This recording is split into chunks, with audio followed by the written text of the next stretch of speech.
Rapaziada.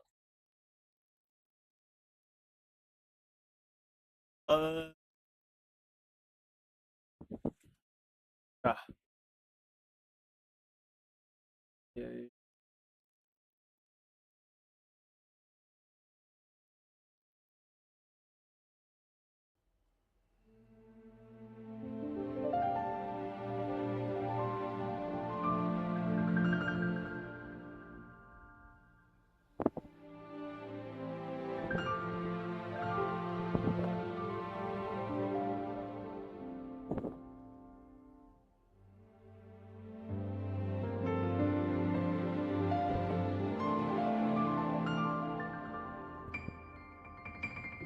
Princípio.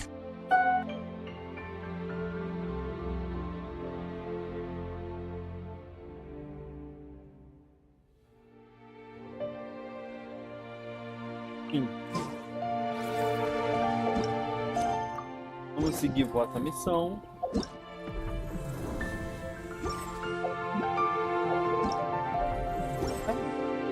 Tá no controle?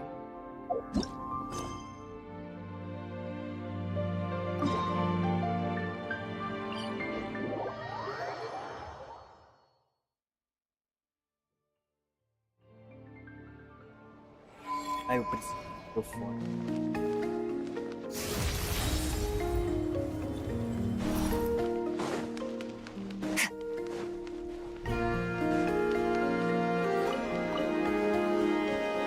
Extinguished. Pô. Ah, não.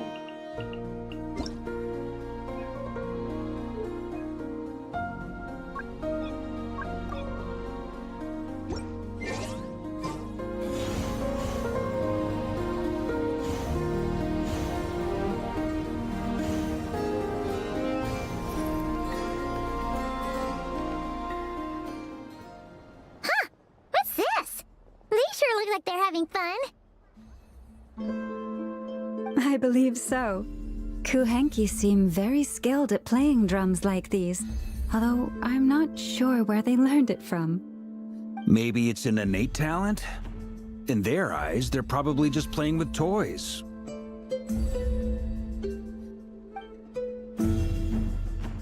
Luanatar! You wanna play Yeah. She looks more confused than... Maybe we can teach her next time if we get the chance.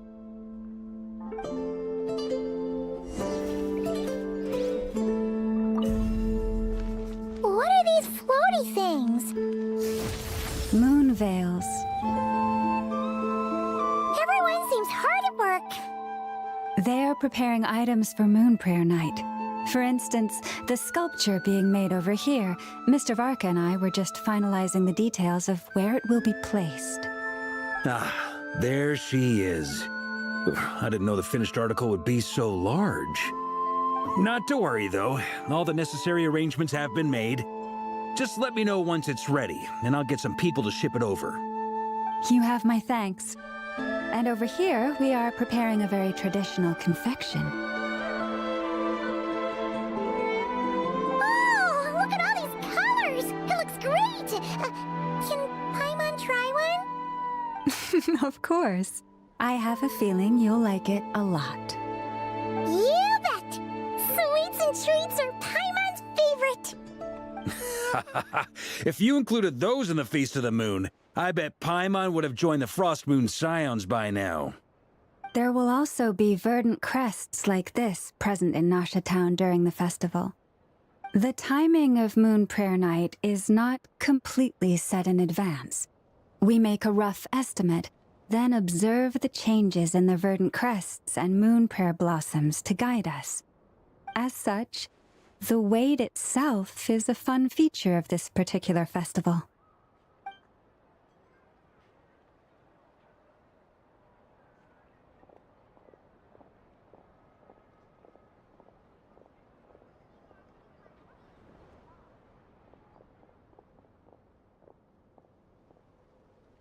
Let's talk here.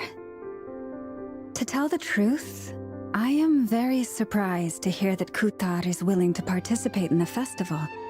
I once asked her if she'd be willing to stay with the Frost Moon Scions.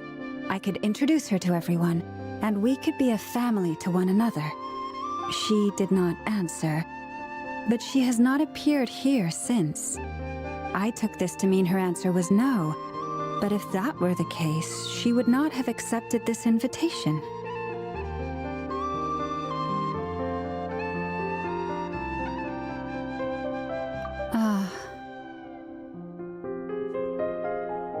I see.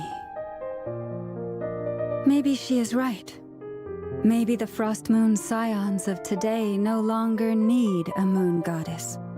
But my wish was not for her to come here and be worshipped as a deity. I simply wanted to offer her a place to stay. I'm sure she believes that showing herself here might invite Fatui intervention, and as such, she does not wish to cause us trouble. But what really pains me about all this is that this is her birthplace.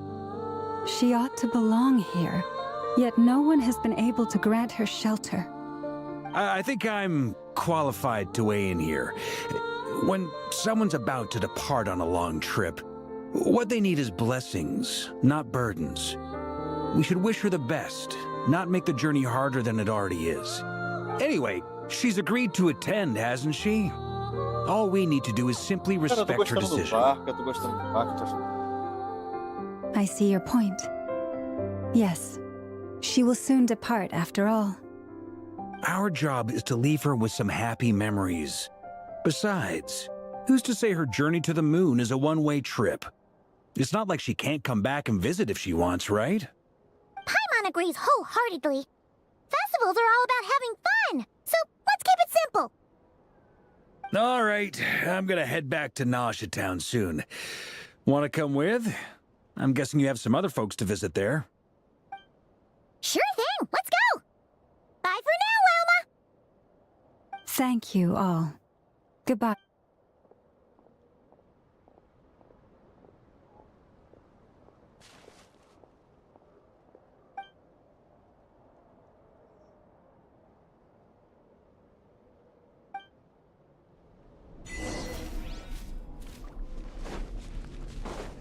Fearless.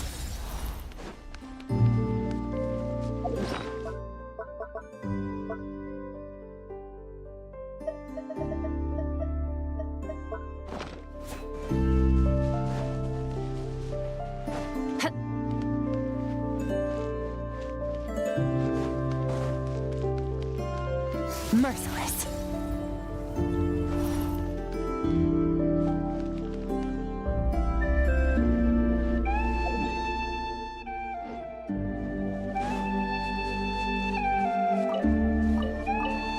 Fearless.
chegar.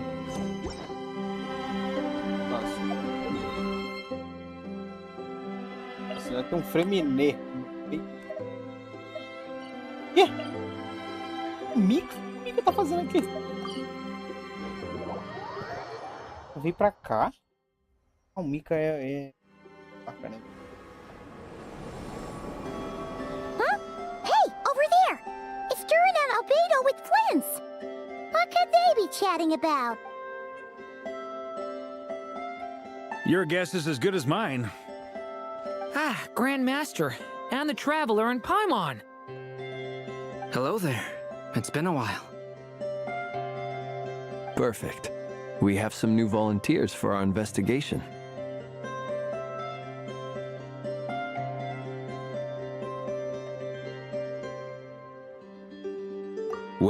Wait, let me guess. The righteous Lightkeepers are finally ready to hunt down the Abyssal Dragon? Yes, that too. Yeah, right! Oh, wait! Why does everyone keep saying that too? Well, to be precise, the facts match, but not the causality. Wait, so I guessed right? Half right! Don't act so impressed with yourself. Maybe I can explain. We ran into Mr. Flint's north of Nasha Town.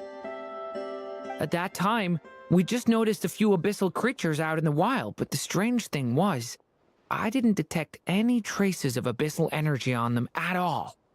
On closer inspection, we realized that they were not real monsters, but something akin to reflections in the water, or perhaps a mirage. Huh? What do you mean?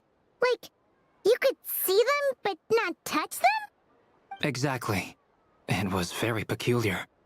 They roared and tried to attack us, but we could not make any physical contact with them. I think I've heard of things like that happening in Nodcry before, but I don't know much about it. Yes, it's a known phenomenon. Mirage-like illusions tend to appear in Nodcry in the run-up to Moonprayer Night. From a distance, they appear quite real. I myself thought that Misters Duran and Albedo were locked in battle with abyssal monsters when I first arrived. But after sharing intel and investigating a little further, we can confirm that these illusions are harmless. There is no great cause for concern.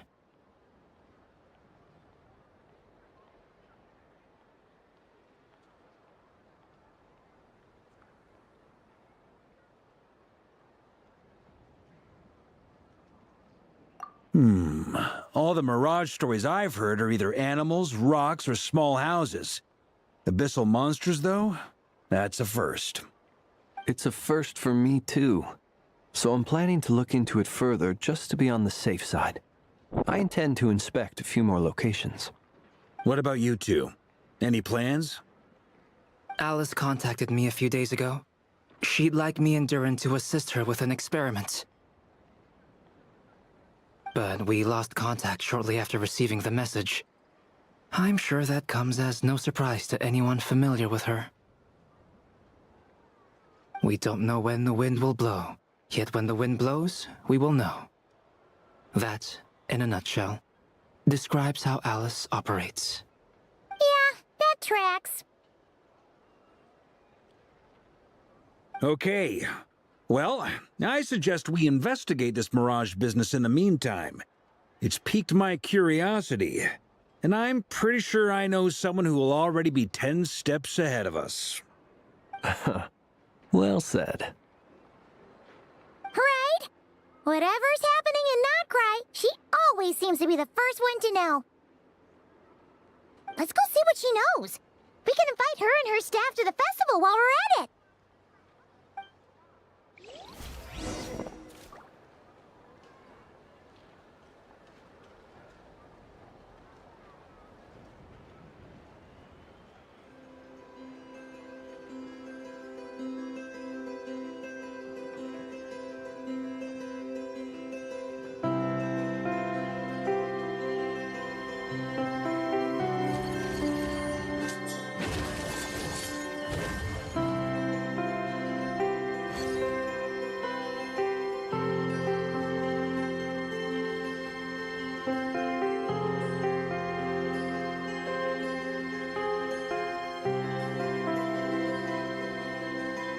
All things come to an end, even time itself.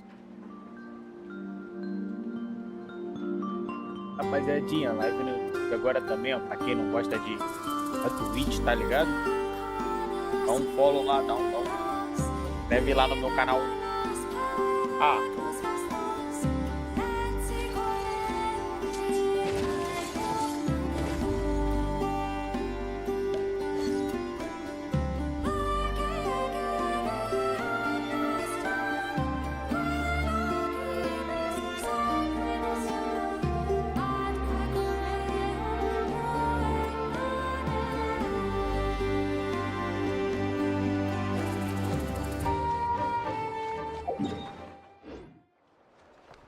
Fearless.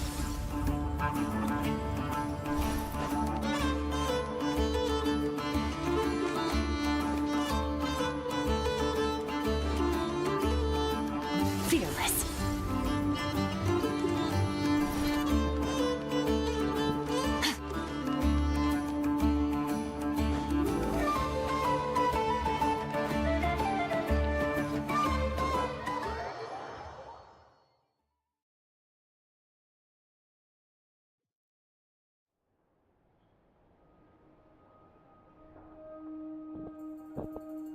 You're right, I have noticed.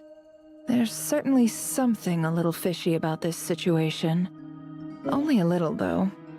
Records indicate that this phenomenon can occur in the days before and following Moon Prayer Night. That said, it has always been a rare sight in the past.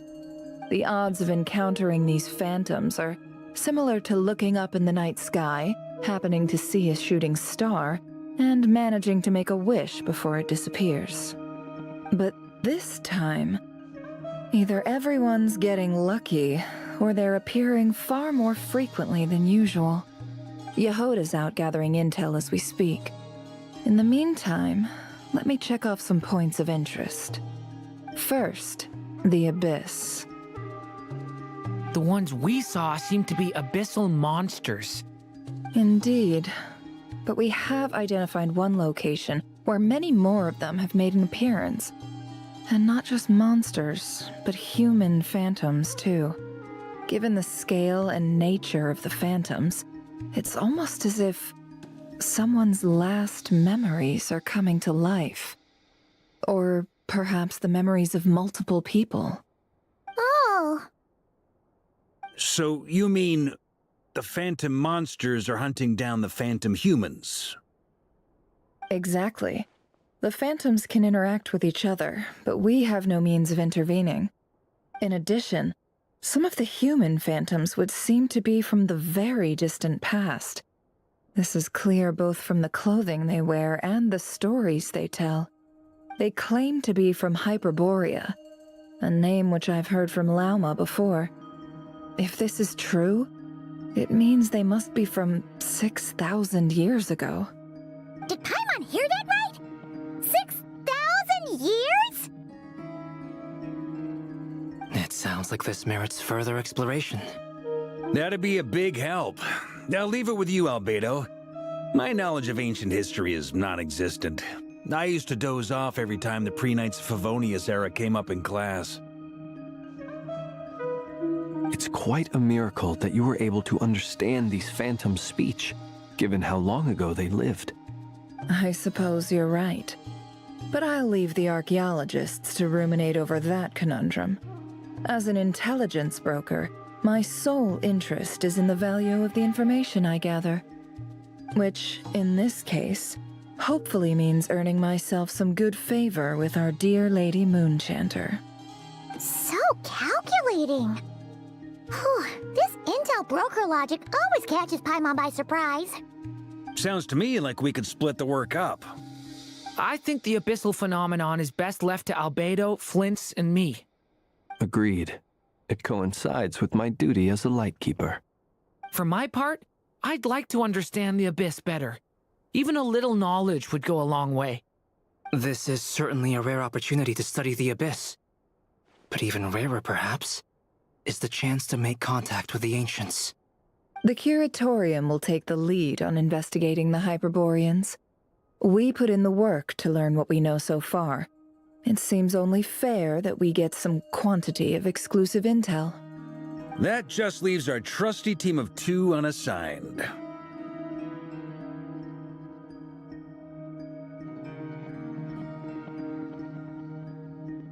Since you became an honorary knight, of course. This was part of my grand plan all along. Oh yeah! By the way, we managed to convince Columbina to come to the Moon Prayer Night celebrations. Would you and Yehoda like to join too? She agreed to that? Huh. Quite an achievement. Never underestimate the traveler, I guess. I'd be happy to join. No point shutting myself inside when the streets are all decked out. I doubt any clients will be visiting during the festival in any case. And Yehoda loves a party, so I'm sure she'll jump at the opportunity. No! No! No! No! No! No! No! No! No! No! Way to contradict me in front of... Wait! No, that's not what I have bad news, boss! So many people. Alright, everyone inside! Quick! Porra. This is gonna sound crazy, but hear me out. I saw one of those phantoms at Star Sand Shoal. Like a spaceship? That's gotta be the one you came to Tibet in. You said you saw the same thing through the... Huh? You already know about it? Ugh, I thought I was gonna blow people's minds. Turns out wait. Back up. You came here in a spaceship? Ah, now my mind is blown! Yep, exactly. Huge discovery. You're the best, second best intel broker in the world. After, wow. Really? Well, I don't know if I'm all that... I guess that decides where we're heading next. Come on, don't look at me like that. I know the spaceship doesn't have anything to do with me, but you don't want to leave me as the only one twiddling my thumbs, do you? Please? Fair enough. You can tag along. In that case, let's meet back here to discuss our findings once we're done. I wish everyone a productive investigation. You too! Assim, a única coisa boa. What's up, boss? Aren't we gonna head out? Tell me, Yehoda, when did the curatorium start giving out intel for free? Oh,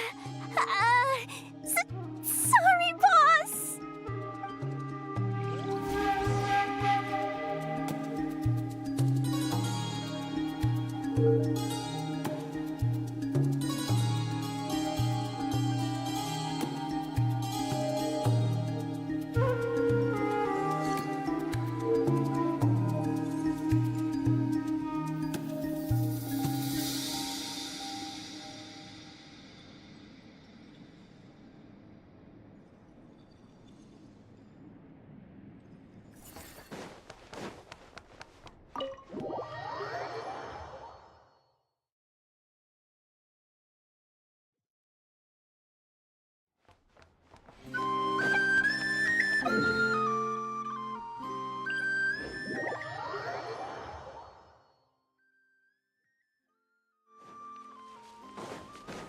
Fearless.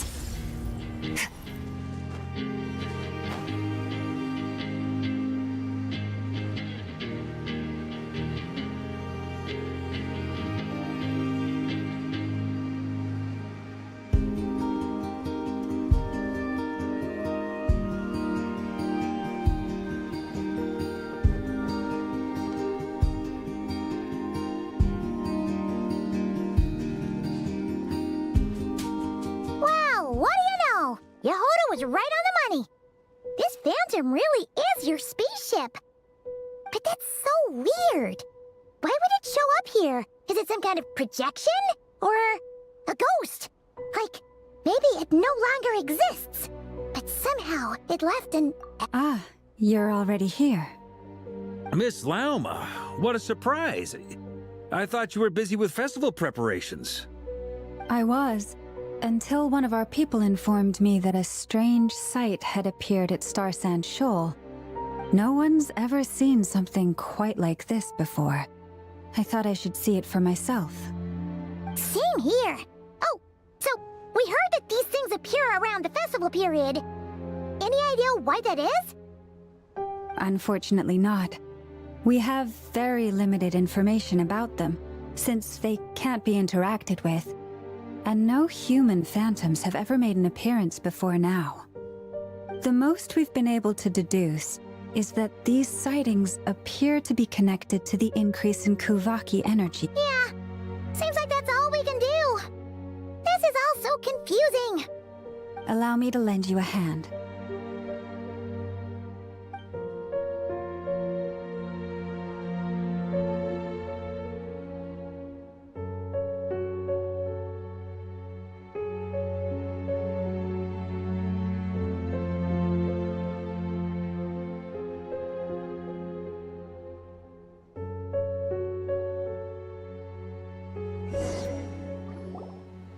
Everyone, our friend here should be able to provide us with some information.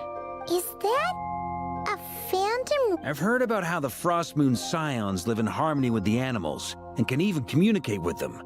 That's... Okay.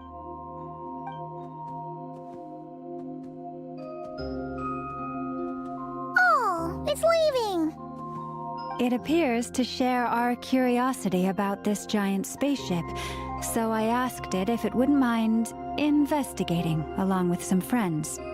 In return, I told it about some nearby spots where the wild fruit grows abundantly. We may live in a different era from these phantoms, but I trust that the terrain, climate, and ecology here are more resistant. Let's give them a moment and hope for the best.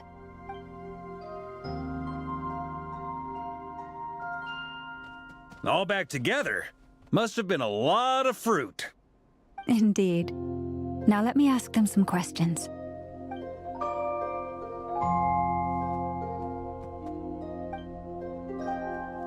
It did find a lot of wild fruit, enough for them to feast for a long while. This puffin circled in the air several times, but didn't spot anything out of the ordinary. Certainly nothing to do with the spaceship. Huh. Well, it definitely makes sense to get a bird's eye. Indeed. Other than that, I was also thinking that the world these phantoms see is also different from ours. Oh, I get what you mean. The wild fruit exist in both times and spaces, but there might also be things that only exist in that space-time. Good point. Blunthorn rhinos can use Kuvaki to shift great rocks, but this one says it couldn't get that ship to budge by even an... The sniffer mole tried too, but despite being a skilled digger, it could not get through. They say that the spaceship looks robust and undamaged. It seems completely impervious to any and all attacks. Whatever lies within is well defended from harm. So, just like us humans, there was nothing they could... Yes, still, they deserve our... We are grateful for all your efforts, dear friends. I've noticed some other human phantoms gathered nearby. Come on, let's go talk to them.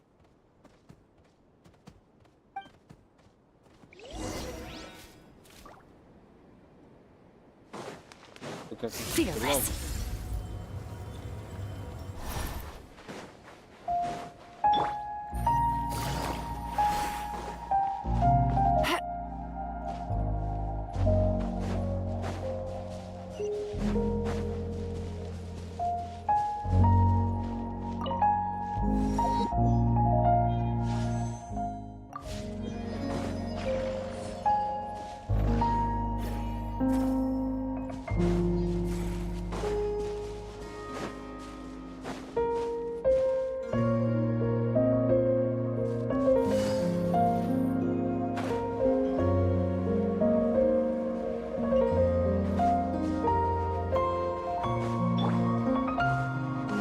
Merciless.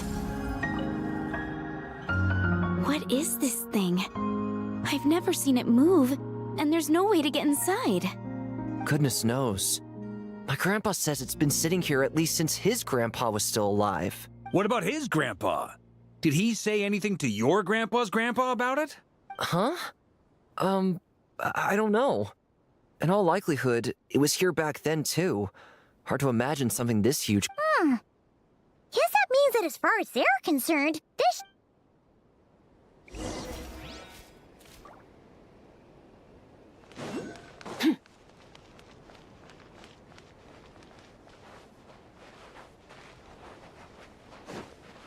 Merciless.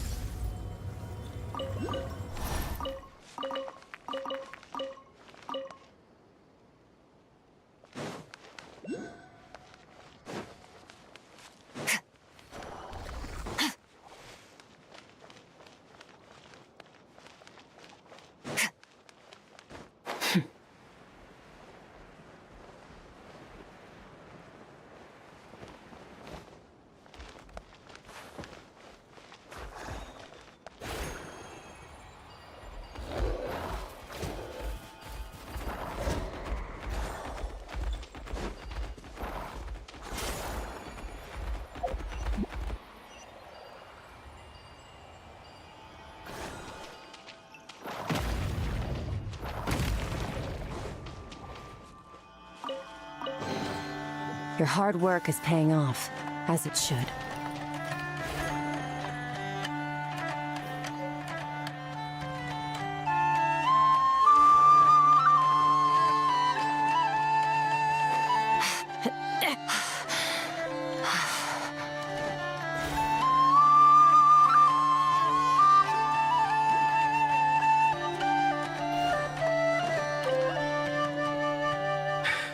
Come on, brothers. If we can get even a small chunk off of this thing, it's gotta... Huh? Yes, brother, I shall join you. Let's We should go. What the... This thing is crazy tough. I can't even scratch it. What's it made of?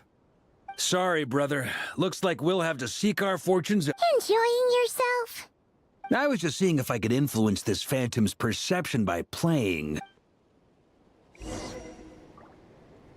I'm sure we're all starting to build up an idea of what's going on here now that we've spoken to some of the people. These phantoms are reenacting real historical events in Nodcry. It's almost like we're in some kind of interactive stage play. We can talk to the actors, but the plot is fixed, and we can't influence it. It makes sense. History is set in stone. The objective facts of the past cannot be changed. Paimon totally thought you were just goofing around earlier. But actually, you were doing some serious investigating. Of course I was. Anyway, at this point, I think we're forced to conclude that although the Phantom spaceship is right there in front of us, we aren't going to learn much about it from the...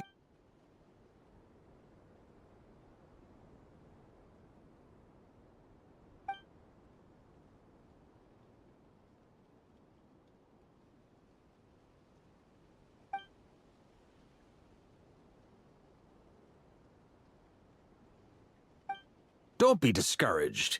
If nothing else, this is proof of the ship's existence. And think about it.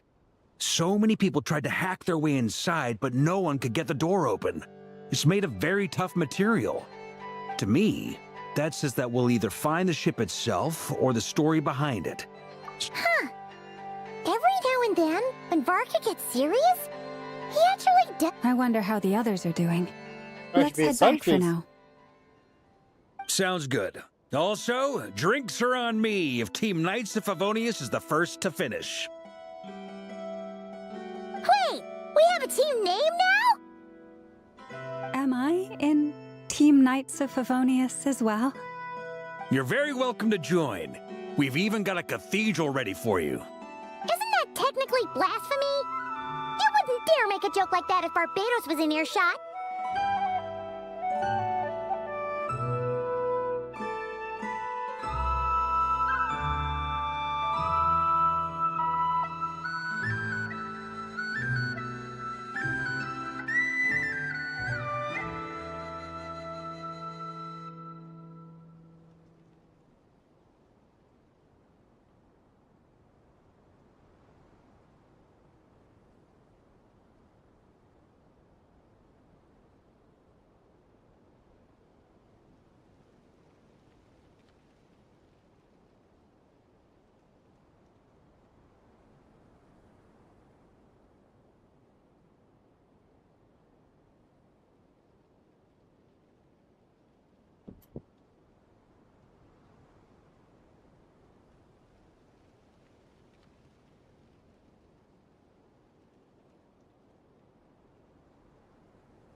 Nah, I'm sure Barbados doesn't mind a little harmless blasphemy once in a while.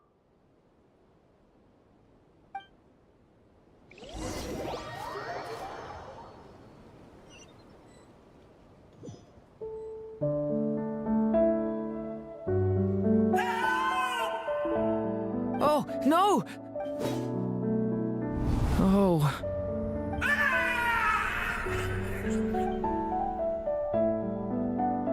I know it's hard to stomach, Mr. Duran. But as I'm sure you've noticed, there is nothing we can do to intervene in that. But we have to at least... And try you have. But are you aware of how many unsuccessful... I wasn't... I'm afraid this is the 39th failure so far. Or the 5th, if we're only counting this particular victim. There are no indications that these phantoms may be altered in any way. You seem to have calmed down a little. I'll make us a fire. You should rest and have some water. Feeling any better now, Mr. Duran? May I ask a few questions? Be my guest. What exactly are we witnessing here? What happened to those people? My guess would be that we are seeing Nodcry during the Conrian Cataclysm. Would that be accurate? Conria. That is correct. As you know, once the Abyss senses even the tiniest crack, it floods in and spreads like wildfire. There was a time in the distant past when it permeated all of Nodcry, causing immeasurable harm. Then 500 years ago, the whole of Teyvat suffered an abyssal disaster. Once more, Nodcry was dealt a devastating blow. I see. In the face of the abyssal onslaught, all were like grains of sand tossed around by a tidal wave. Be they human, fae, or god. The moment you witnessed is but one drop in a whole ocean of All right. I guess that answers my second question, too. I wanted to know why there's nothing I could do to help them, and that's because what we are seeing... That would be my guess as well. As I understand it, history and fate are not all that dissimilar. Yes. Fate was determined long, long ago. I still have a couple of other questions for you, Mr. Flint's. You mentioned more than one abyssal disaster that has struck this land in the past. How can you be sure that what we're seeing is from the Conrian incident? And also, how are you able to stay so calm when you're talking about these events? From everything I know about you, you're not cold or ruthless, and you're not indifferent to the suffering of others. Alas, I am forced to show my age. I must be 600 or 700 years old by human measure. Wait, so you... One is not easily moved by history when one has witnessed the truth firsthand. I'm sorry. You needn't apologize. Your passion is a good thing to have. Treasure it. Because someday, now at the risk of offending you, I have a question in return. Your curiosity toward the Abyss, is it born from hatred or because... I only ask because I kept a fragment of Rarir's body in my lantern for a short time. Specifically, his heart. And I hear its power growling from somewhere within you. In my eyes, your mere existence is a miracle. My honest answer is... I don't know. I don't think I have the confidence to say for certain. What I will say is the Abyss is not the only issue that haunts me. Even before I became who I am today, the question dogged me constantly. My doubts remain unresolved. But when we fought Rarir, sometimes it is the darkness within us that allows us to achieve the impossible. I certainly got the sense from your 39 attempts that you were trying to achieve the impossible. It sounds like you've resolved to see the truth for yourself. Absolutely. In that sense, he and I are quite similar. Then I wish you every success. I look forward to the day of your transcension. Well, if everyone's caught their breath, I suppose we should head back. Oh, and one last thing. I'd appreciate if you kept our discussion about history a secret.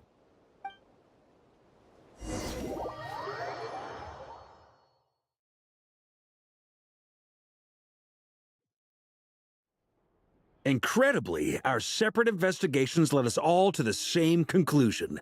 Hooray for consensus! Yeah, but we barely learned anything, though. I totally thought this would be the mother lode.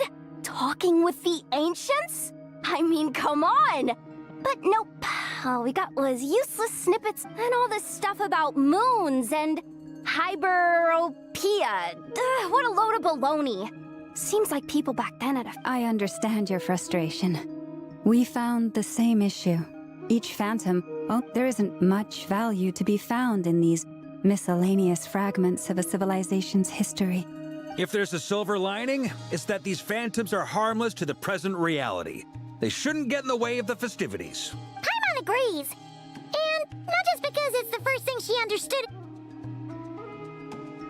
You look disappointed, Nefer.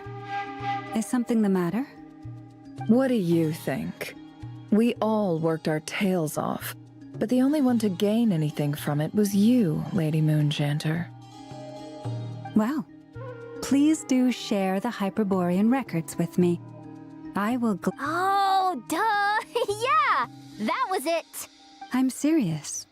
Only an expert in the Frost Moon Scions and their history can turn these records into valuable The alternative is to let them gather dust on the Curatorium's storage shelves until the pages turn yellow.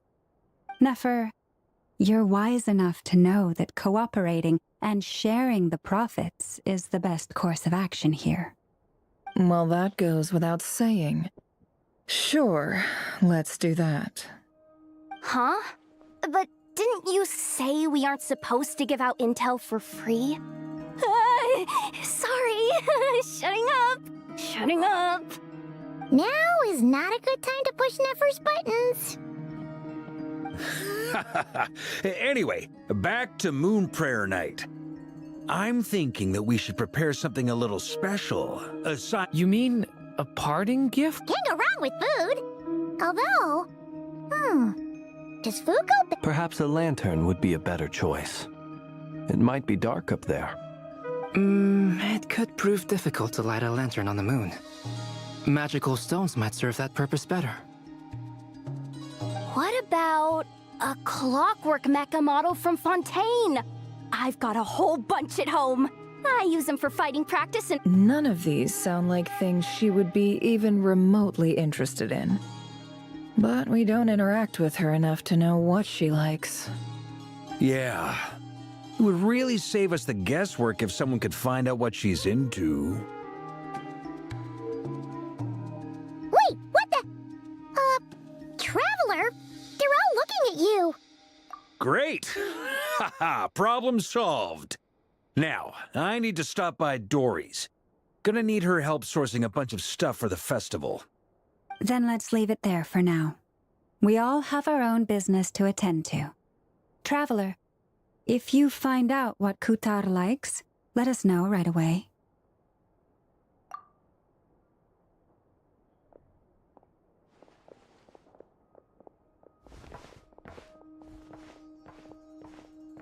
Is something the matter? I'm fine. It's just... I'm still feeling a little rattled, but it's okay. This is something I have to work through.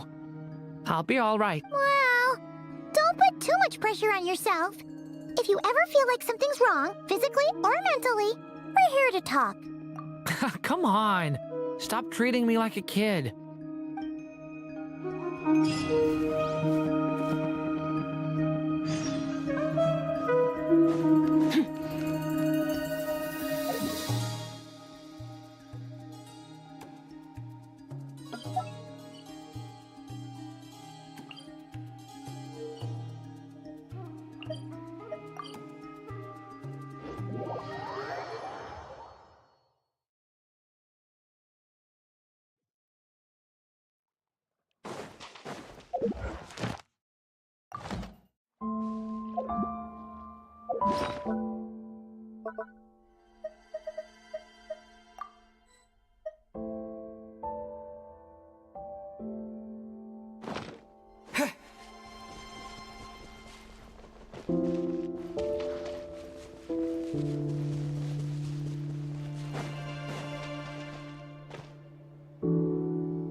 Weren't there a few Kuhenki here last time, too?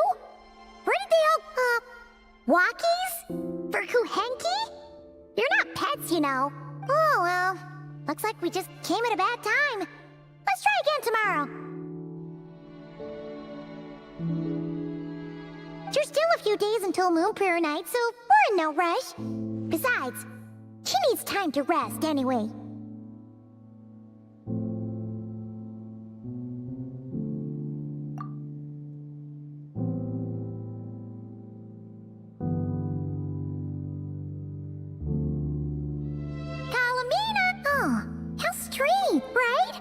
It's not like her to spend so much time outside. What about Luonator? Hey! Sorry, didn't understand. But... yeah, that's even stranger. What about him? Oh, they change color when Columbina gets weaker, right? And they look... good idea. She might know what's happening.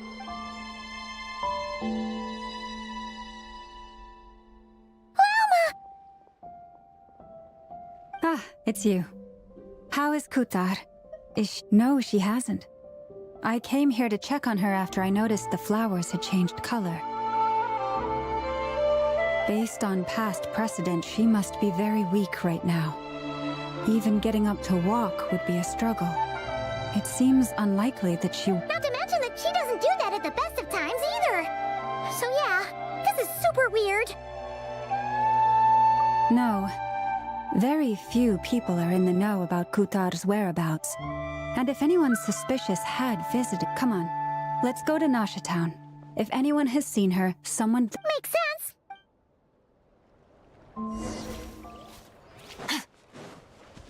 Fearless.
Moment. Is it just Paimon, or is this stall kinda suspicious? It's never been here before, right?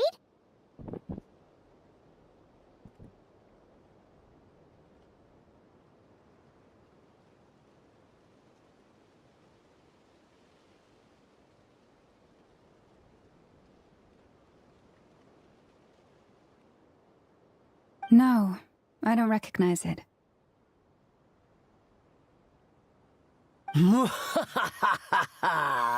Alas, your free and easy adventure time is over. Whoa! Not sure, but it's No, not that way. The final boss... The sniffer mole? That's the no boss! Okay, the jig is up. It seems I've managed to leave quite an indelible impression, even though you've never seen my face. Ah, nothing could make a great mage more pleased with herself.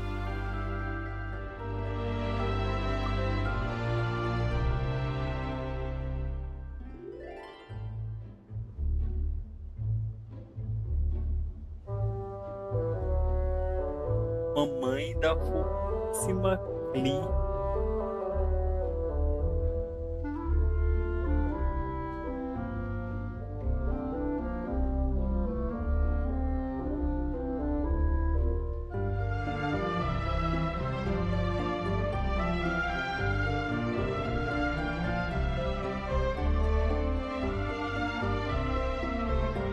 Tá, não dá pra tirar print nessa porra assim.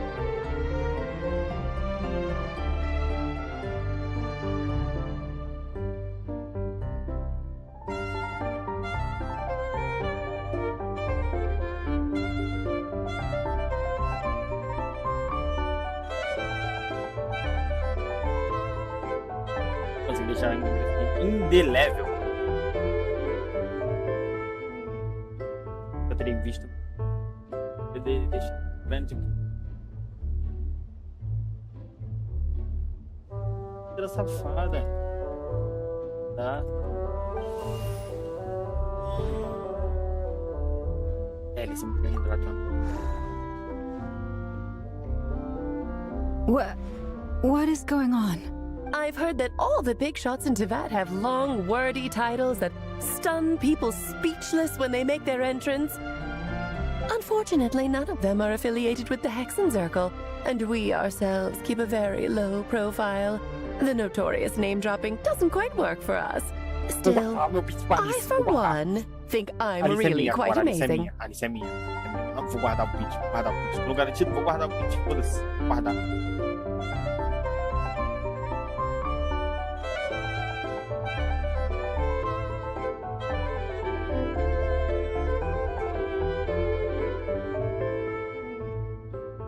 So that didn't stop me from coming up with a title anyway. Alice? It's really you this time? Not a lantern or a... Oh, that's right. So, what do you think? How does it feel to finally meet me? Cara, olha essa personagem, vai tomar no cu. You look like... What is that supposed to mean, I'm the mother of Klee, Teyvat's #1 cute. So she's a friend of... kinda. I see. Madam Mage, that was, It's okay, Lalma, don't force it. Paimon will do the honors. This is Alice from the Hexenzirkel. She's a friend of ours. And of Arcus, too. That's right. She's a good person. Well, what is the human heart if not unpredictable, If we could not do as we please, how would we differ from... I am Lauma, Moon Chanter of the Frost Moon Scions. It is a pleasure to meet you. Oh, I know. Before you got here, I spent a good, 15 minutes getting up to speed on Nodcry's present situation. In other words, I've read the whole in the last episode part, so we can skip the pleasant... Fair enough. Well, Miss Alice, He'll get used to it. Paimon sure is. So anyway, what are you doing? Oh, I thought I told you already. This time, I'm the final boss.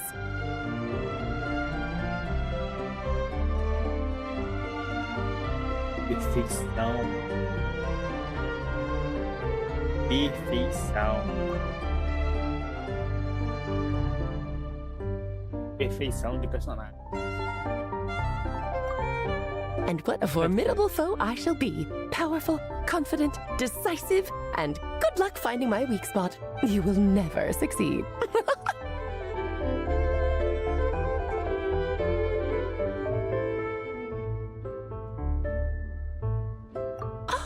Oh, drat! My one weakness, and you found it in an instant. Thus falls the great... Why are you playing along with us now? For funsies, of course. What's wrong, Paimon? Are you disappointed in me? Am I a gigantic letdown?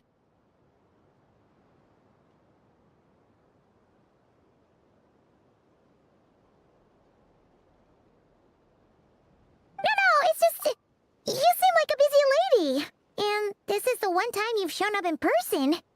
Paimon figured it would be for something more high stakes than just goofing around. You're quite right. I'm here in Notcry because something big happened. Something big enough it concerns the three moons, Tevat's borders, and of course, the moon goddess you are... kind of. Why don't we discuss this? My main reason for coming on this trip to Tevat was, of course, to have some fun. But I do technically have a job to do as well. Namely, maintaining the stability of Tevat's borders. I'll skip over the complicated parts.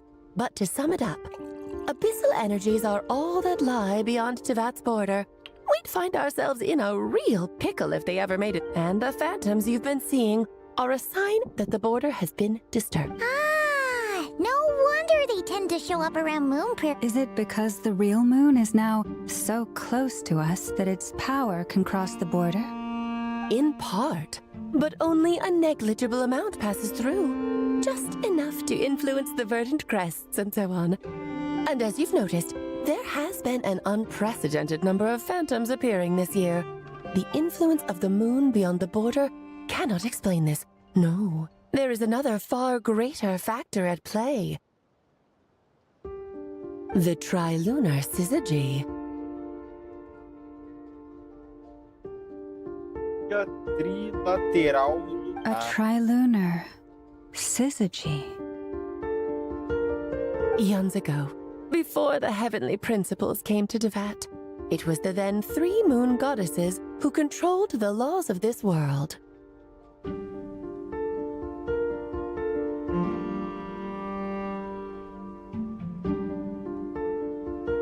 Oh, that's exactly it!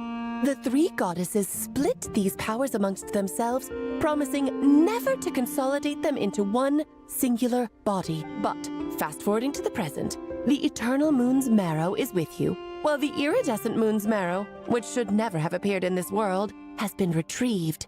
Add that to the presence of a moon goddess in the flesh. The power of all three moons is gathered here in Notcry.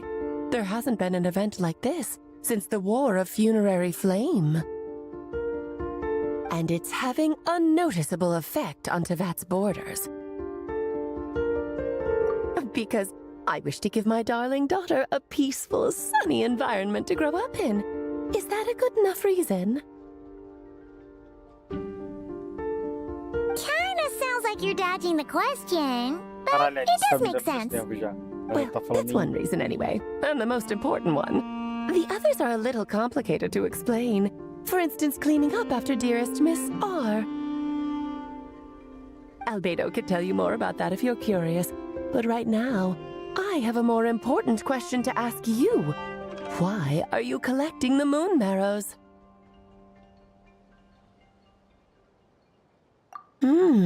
I see. Nicole told me about that legend once. Nicole? You mean meet Anne? Oh, so you remember. Ah, yes, of course. That was a story about fate, her area of expertise. But back to the story of our dear moon goddess. I'm afraid her intended method of returning to the moon is unlikely to work anymore. What does that mean? She may be missing, but she hasn't gone anywhere. She has disappeared.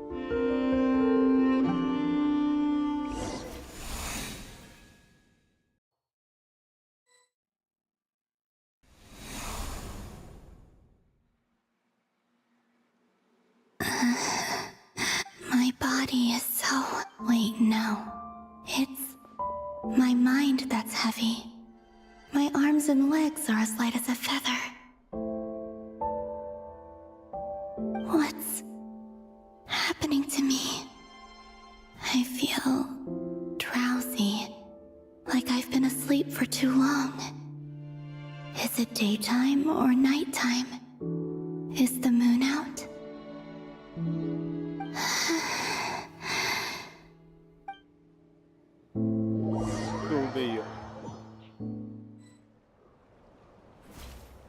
Só pra dar uma caminhada, foi comprar cigarro, nunca mais.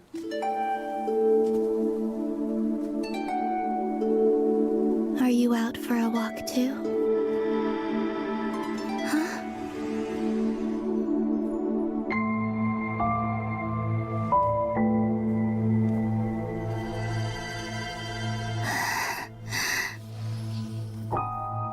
Virou saudade. The day has come at last.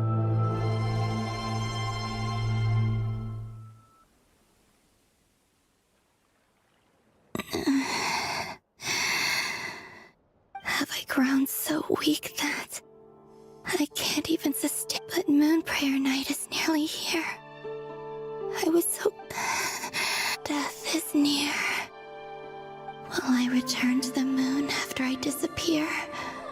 Or...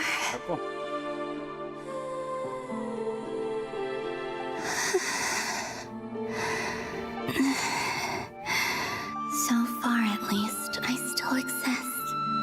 Even if not physically, I can still feel.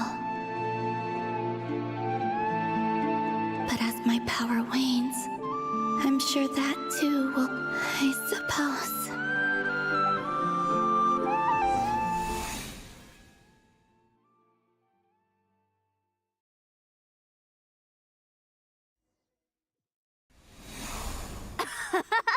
Come on! Come on! Wait for me! The Frost Moon Enclave. How much it has changed since I was born. These decorations, they're so... It's times like this when you kind of wish men could be priestesses and echo. How fascinating. I've never had the chance to be privy to in the past. People would get so solemn and serious the moment I showed my face. Like they were frozen. Karina! Lametti! Coming!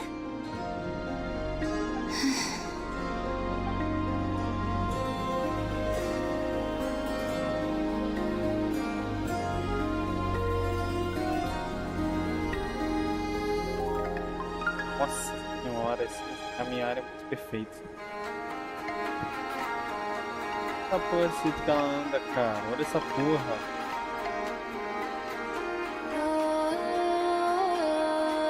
Ai, não sei se eu pego o Colombo lá. Não sei quando ela... I'm sure you're both tired from playing all day. Come on, eat up. A plain, humble meal. That has always been the way of the Frost Moon Scions. Huh? How come Lametti got a midsummer berry dessert? I don't mind sharing. You can have a bite of mine if... I've never shared food with anyone before. Even at the Harbinger tea parties. And when I couldn't finish my food offerings from the Frost Moon Scions, they'd leave the leftovers out under the moonlight for the animals to claim. Hey!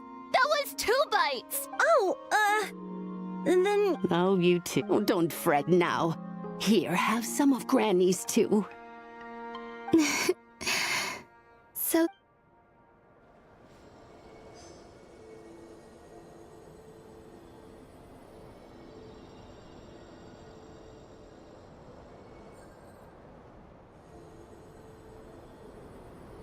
So just fill these balloons with air? Yep. Try a couple now to test things out. The rest can wait till Moon Prayer Night. Think fast! Rita! Teasing an acolyte of the Frost Moon Scions? Surely that's a punishable offense.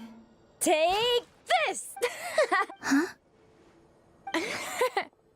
All right, enough horsing around. The task is just to check that the balloons don't leak, right? Doesn't matter if we fill them with air. Okay, you got me there. And you got... We won't use all of them. And as long as Lady Lauma's trusted acolyte doesn't snitch, this can stay as a little secret between friends. A couple more can't do any harm, right? Oh, you menace. Then, think fast!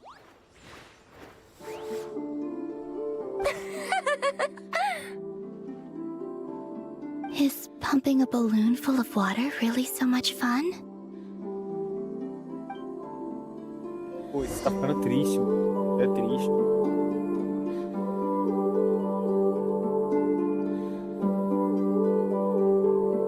I'm seeing so much that I'd never usually get to see. They'd never act like this when I was around.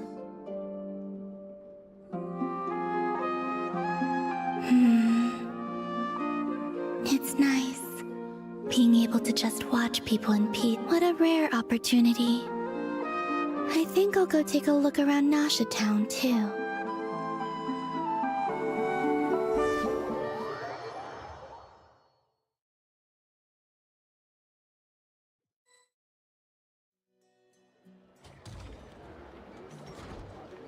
After the War of Funerary Flame, the Moon Goddesses were no longer... That's why the Moon Goddess's strength is fading. She cannot withstand the world's rejection of her.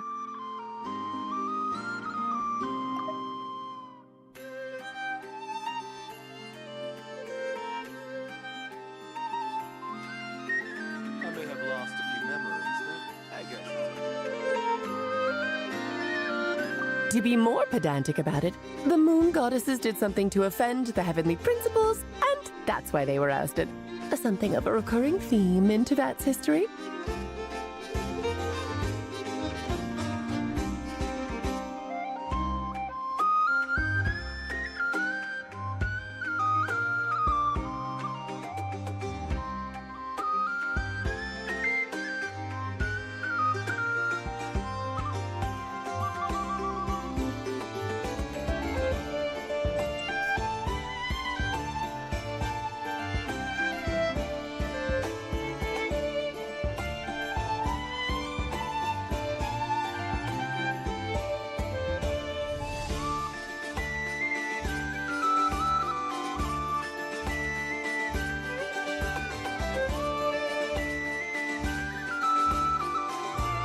Theoretically, speaking so candidly should put me in their crosshairs too, but they can't tell me what to do. I'll say whatever I want.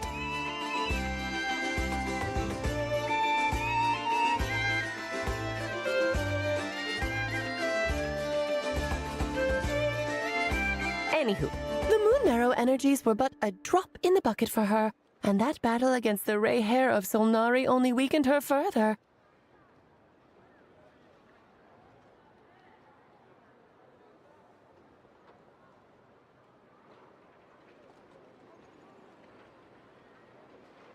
Fortunately, it happened close enough to Moon Prayer Night when the Kuvaki concentration here is high.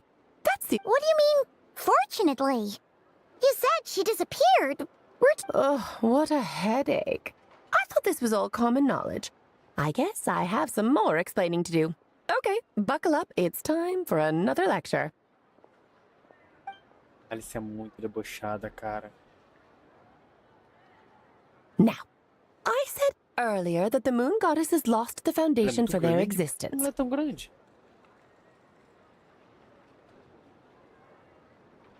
The reason for that has to do with the natural order. Basically, the rationale for their existence in Tevat was lost. The same logic applies to the present Moon Goddess, too. Consider her existence so far. Her comrades in the Fatui called her Damselette. And she was worshipped as Kutar by the Frost Moon Scions. But these connections have now been severed, whether by her hand or yours. So, the rationale that once sustained her existence is now gone. Wait, we did that to her?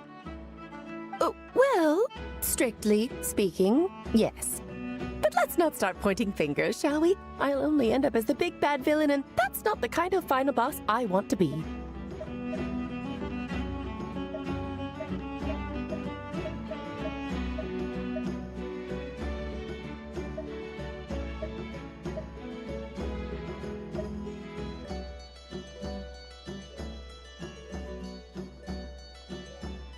Of course I do. I'm only the greatest mage in the whole entire world. Now, if you wish to find your Moon Goddess, there are two problems we need to solve. Firstly, we'll need to strengthen the connection between her and Tevat, at least enough to sustain her until Moon Prayer Night. Strengthen her connection? But does that mean I'll have to rally all the Frost Moon faithful behind this? I'm afraid a bygone faith and a former home won't be of any help to her now. Do you know her name? Her name? Yes. Names are very important things. A name is a fundamental concept that anchors one's entire existence.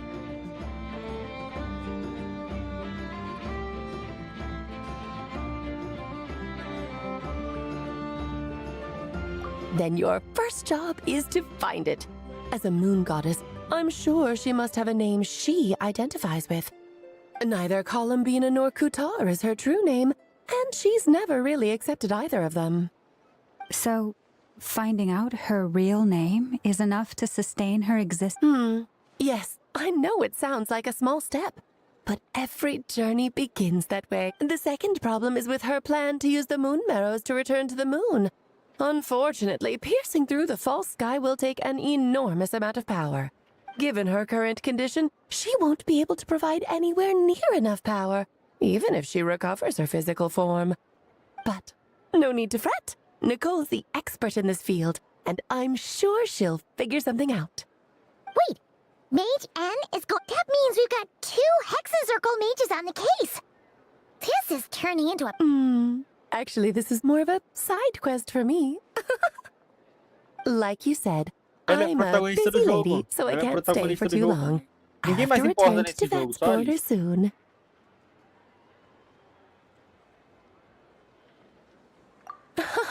That's the upside you get for looking out for my little Klee. Hopefully that will incentivize you to carry on keeping her company in the future. Anyway, jokes aside, you'd better get moving. It will take quite a miracle for the moon goddess's consciousness to hold out till moon prayer night. Oh, I suppose I might as well tell you where Nicole is before I leave. Off you go now. Time to meet your new friend. Oh, yes, and a little suggestion. Don't forget to... what? I wonder how Durin's doing. I should really go see him before I... You really are super... I most certainly am. There's so many children I have to keep tabs on, just in Mondstadt. Durin, Albedo, Venti, Varka... Klee didn't make the list, huh? Of course not. Klee is my pride and joy. I have no qualms about her. Yep. Klee's a little... I'm glad you agree. Well, all the best. See you when I see you.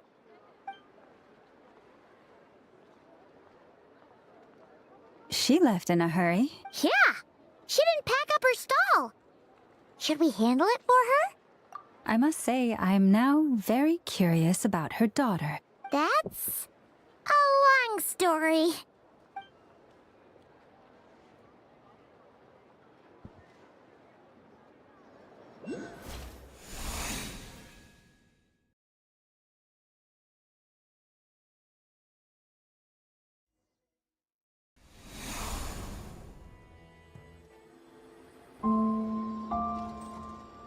What a lively place.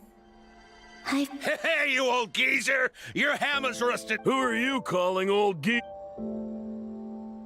Are they... I'm looking right at him!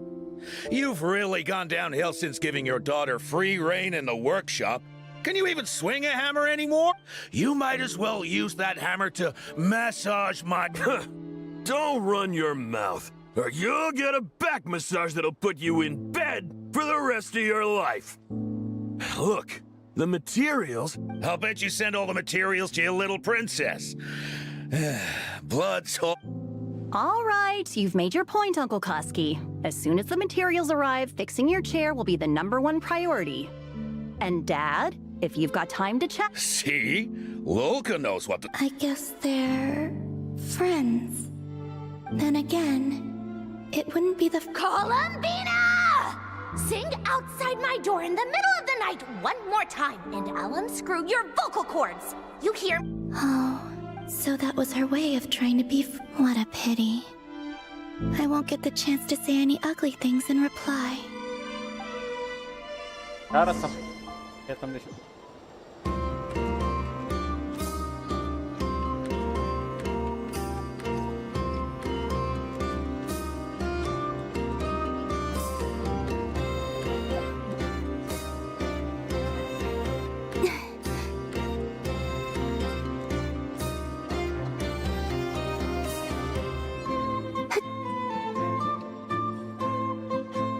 Hey, have you decided what to give her for Moon Prayer Night? I sure have.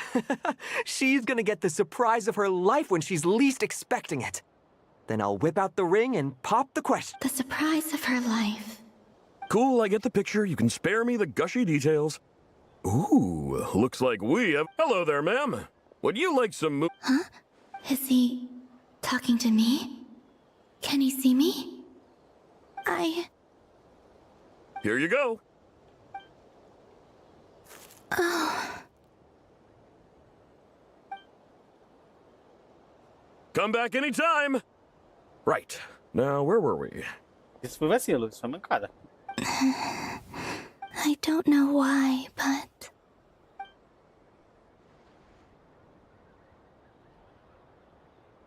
The most important thing right now is to find that mage.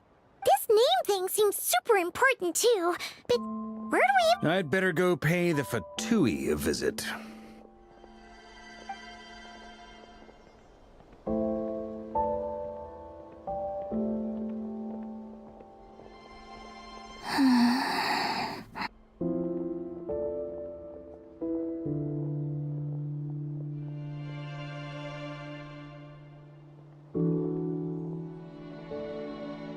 Columbina?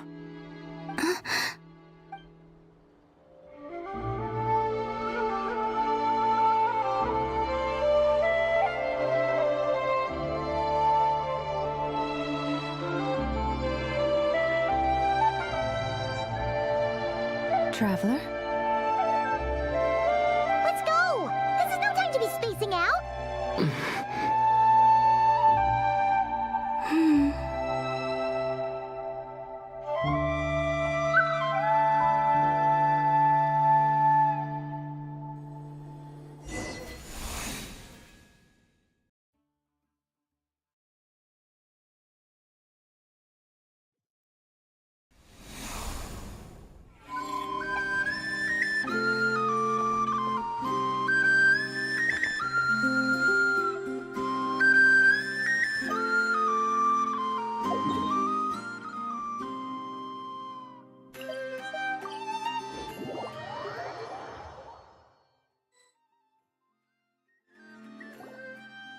Where are they going?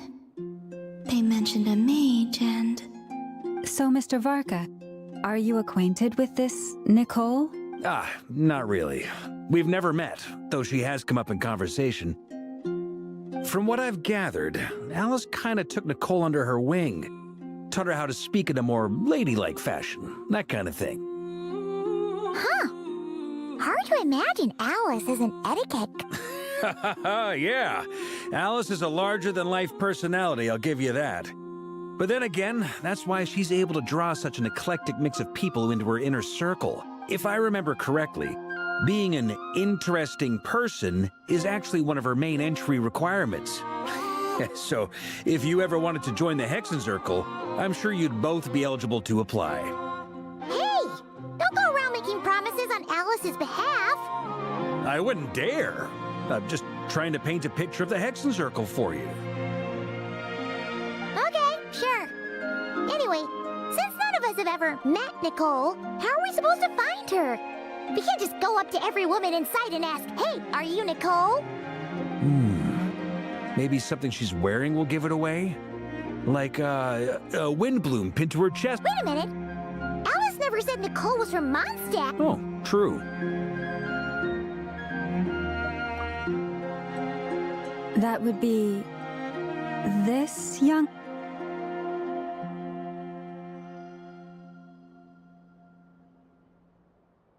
Hey there! Sorry to disturb you, but... Varka, Knight of Boreas of the Knights of Favonia. Have we got the wrong person? When I shook my head, I meant... No, Alice hasn't mentioned... Huh? Where is this voice coming from? My apologies. For certain reasons, I am unable to speak. It might take some getting used to, but I hope you can understand. Hey, it's fine. I'm more shocked by the fact that Alice never speaks about me. As for you two, we have crossed paths twice before. But It's really you! Thanks for all your guidance in the past. You're quite welcome. This time, things are different. We have reached the unwritten pages of the story. You might say that we stand at the crossroads of fate. Now then, allow me to formally introduce myself. My name is... No, stop! Alice! I can't believe it! I had a whole speech prepared. I'd agonized over every single word. She always picks the worst No, stop! Now then. I'm so sorry about that. Alice took the liberty of devising some bespoke self-introduction magic for each member of the Hexen Circle. But I could have sworn I deleted all of the triggering conditions for it. How did it This is a very different side of Nicole than what we're used to. Is she not used to face-to-face interactions? Don't worry about it. We've seen that introduction magic once already, so it wasn't too much. Please go on, Miss Nicole. We'd love to hear what you have to... Huh? Are they talking to this lady? Will you all promise to forget that horrendously embarrassing introduction? Sorry? Yes, my name is Nicole, and I am one of a very few angels who have retained both their preferred form and their power. The Traveler and Paimon should be no strangers to this concept. There is another of our kind in Natlan. They call her the Lord of the Night. Alright! Paimon remember. Yes. Well, I have retained more of my power than she. It's because I don't have a long-term duty to fulfill. To be more specific... no. We'll be here all day if I get into the specifics. Moving on. If I'm not mistaken, you are here because you wish to learn how one might reach the moon beyond... That's right. Is that something you can give us any guidance? Yes, I do know a way.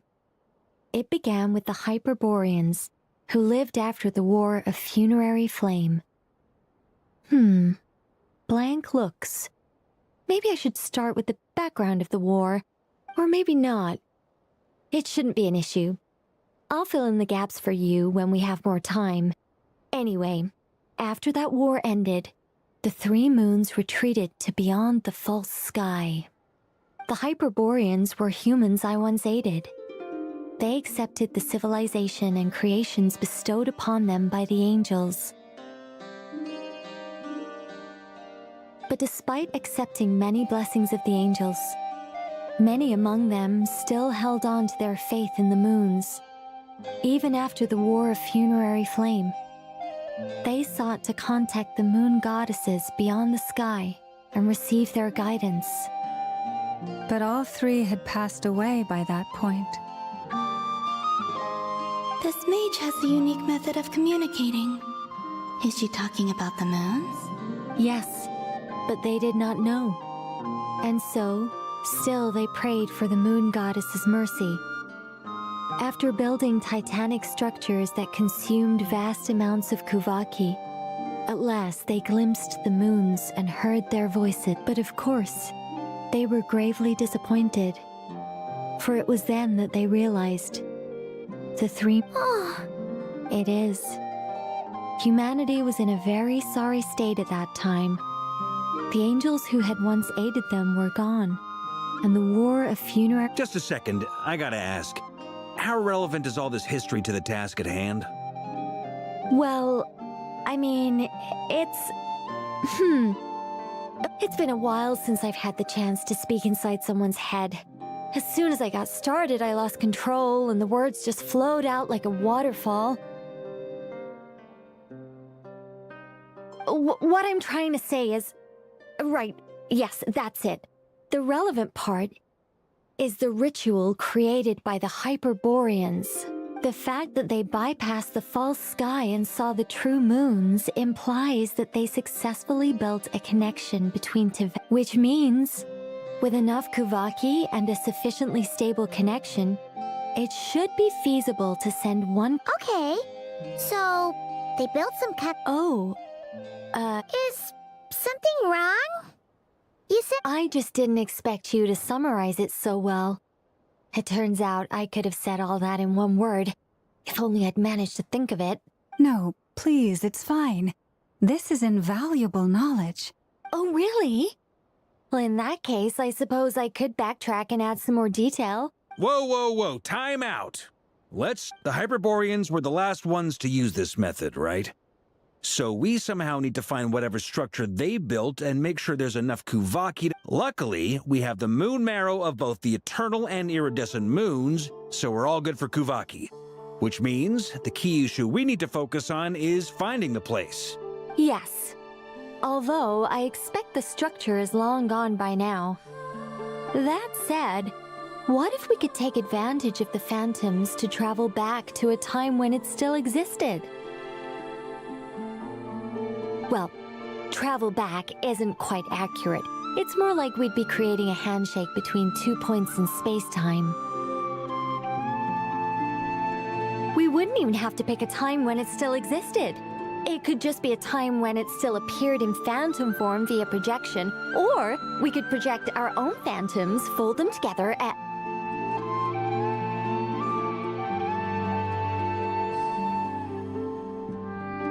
You look lost.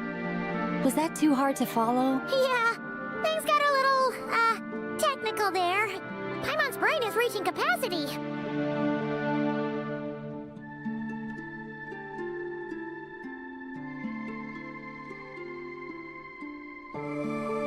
All right, let me think about how to put this more simply. Over the next few days, I'll search for phantoms that we can use. Once I find one that meets the criteria, by completing certain rituals, specific individuals will be able to enter the phantom and make it to the hut. If everything checks out, and it looks feasible, we'll just need to wait for Moon Prayer Night, and we can send the Moon Goddess back home. I think so. For now, we'll just wait to hear from you. Yes? Great. Counting on you. In the meantime... My... name? Excuse me, Miss... Go on, Miss Nicole. This conversation was a little all over the place. I didn't catch... I am Lauma of... Ah, I did wonder. I noticed that you listened very intently when I spoke about Hyperborea and the moon's history. If you'd be interested, I'd love to visit you this evening and go through it again. Also, if you were serious about making a record, it would be too risky to simply write down the raw details as is. I would suggest some tweaks. Maybe rewrite the stories as fairy tales or fables. Anyway, we can cross that bridge when we come to it. So, see you later then? Oh, and no need to prepare anything. Just a cup of tea will do. See ya! She seems friendly. It's just... It's so nice to find someone who's actually willing to listen. I've been dying for a chance to find... Now Paimon gets why Alice told us to mind our heads.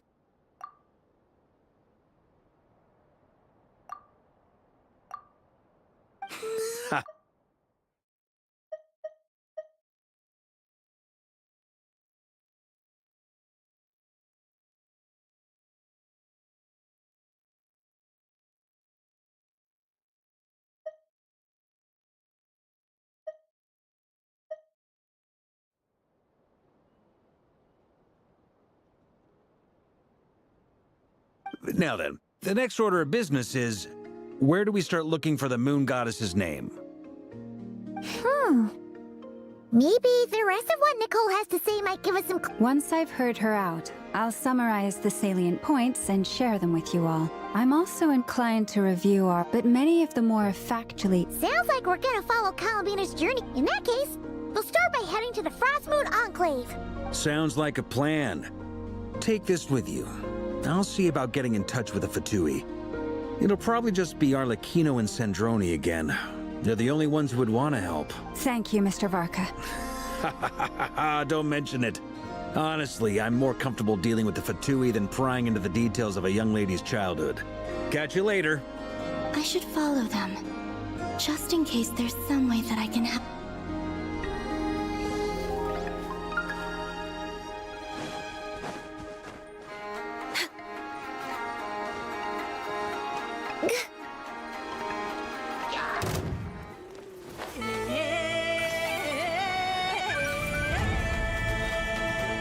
Born of ice and frost. Annihilate. Yeah. Yeah.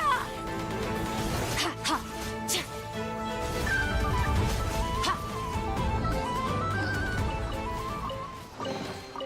A treasure buried in time.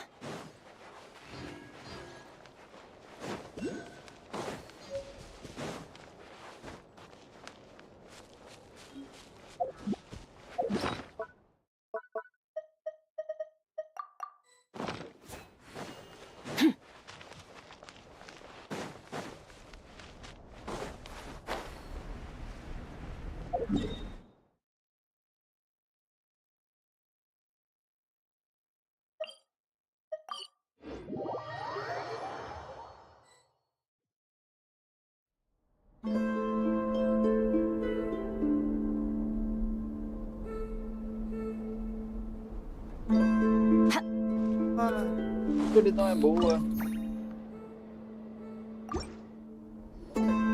A while ago, I took the time to organize all documents in our possession that pertain to Kutar. What you see here is the material I consider reliable. You're saying there's unreliable material too? Yes.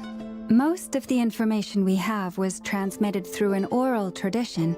Inevitably, some of her stories were mythologized and deified over the years through countless retellings.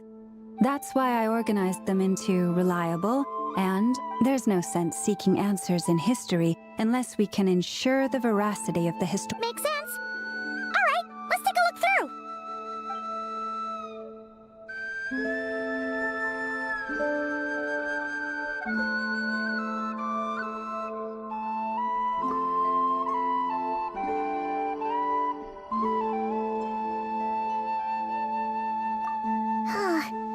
Almost all these records refer to Kutar instead of Columbina. Although neither of those is her real name. Paimon's not sure What we can gather from these records is that the Frost Moon Scions worshipped her as a god, placing impossible expectations upon her. I cannot fault them for their earnest faith, but for all their devotion, worshipping her day in, day out changed nothing. I imagine that none of it resonated with Columbina. It wouldn't surprise me if, even back then, she had already begun to reject the name Kutar, and everything. Lama speaks the truth. When I heard them call upon Kutar with hope and expectation in their voices, they may as well have been calling upon somebody else.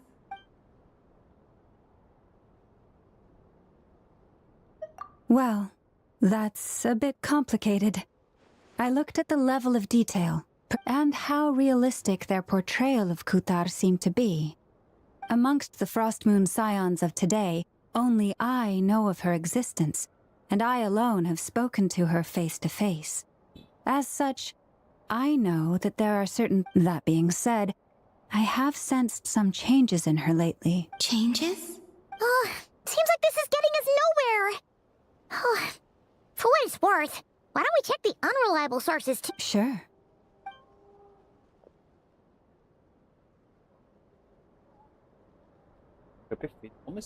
Exerting but a fraction of her divine might, Kutar sheared a great mass from the snow-capped mountain and cast it into the sea, upon whose surface shone the mirror image of the moon. Thus was... Yeah, right. That does mean the 3 moons are not but lies through and through. Only one moon has ever shone for us, and Kutar is her name. The vast majority of ancient texts are filled with fanciful tales like these. Kutar did not speak, merely gazing into the distance in silence. And where her gaze landed, clearly, whoever wrote this text never even met Kutar. Otherwise, they'd know that her eyes are always closed. What about you, Traveler? What are you reading?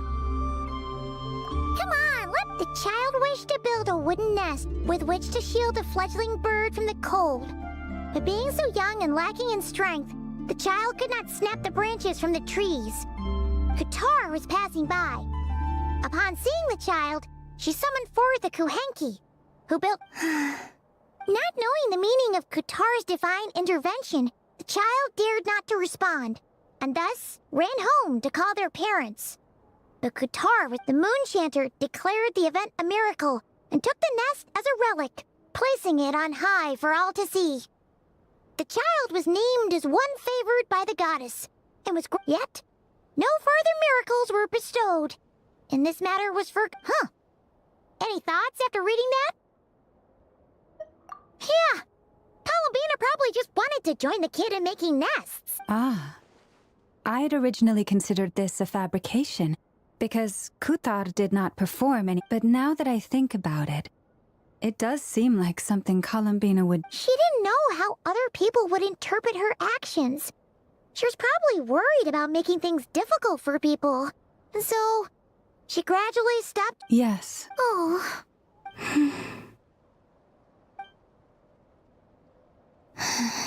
And now, I can make no such gesture.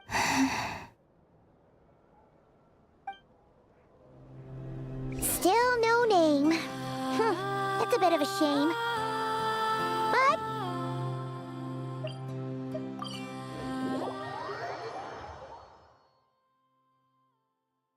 Varka said he was gonna set up a meeting with Arlecchino and Sandrone, right?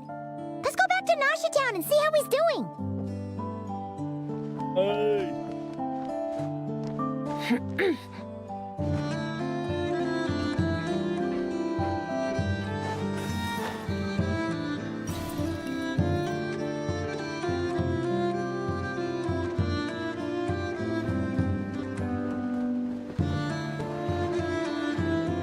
Let's see. There's Varka. Oh, and it's Durin and Albedo too.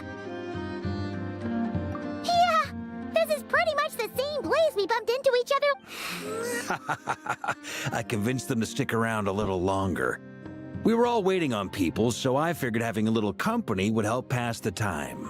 Ah, so you've been waiting for us? Does this mean that you've already... Sure does. Now you're back, we can go meet up with them together. How'd your investigation... Well, we didn't find out Columbina's true name. But apart from that... Aha, just as well that I didn't tag along then. I'm sure our moon goddess wouldn't want every man and his dog knowing all about her private life. Still, desperate times, desperate measures, I guess.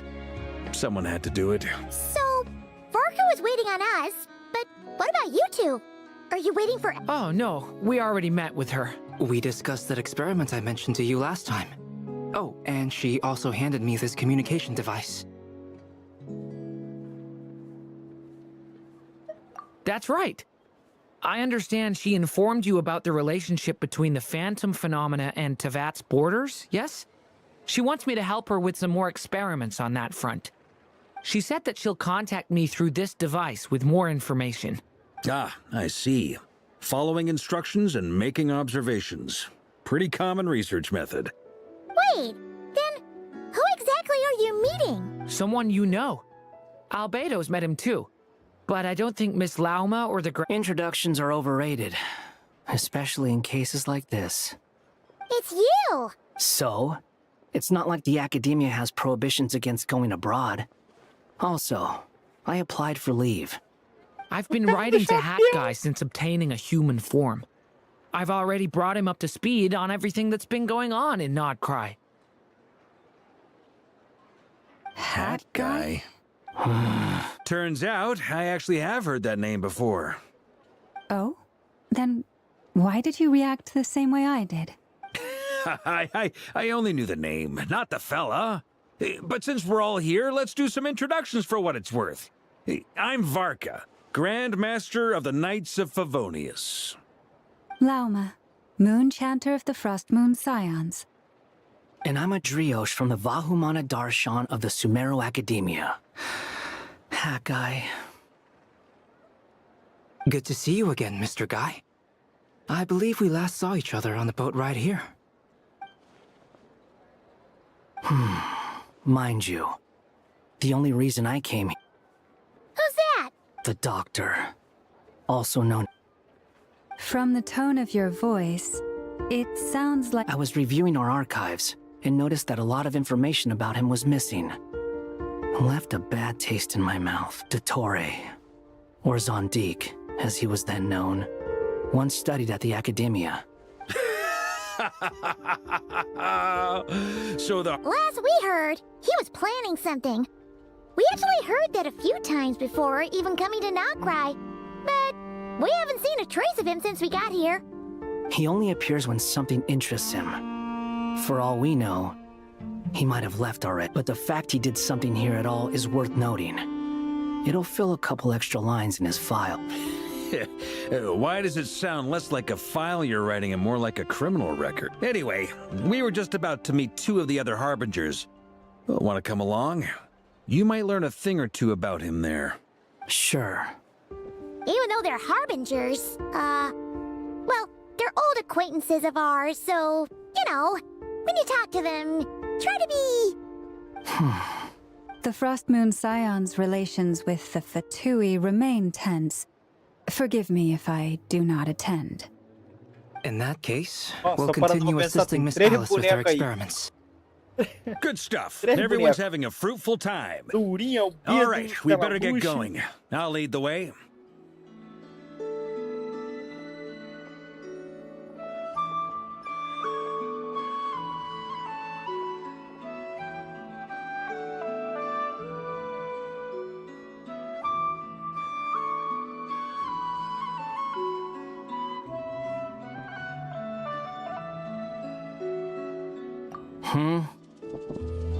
Well, yeah, that's obviously part of it. But I'm not the only one who has a score to settle with it. Neither you, nor Lesser Lord Kusanali, nor I want to see him meddling with things again.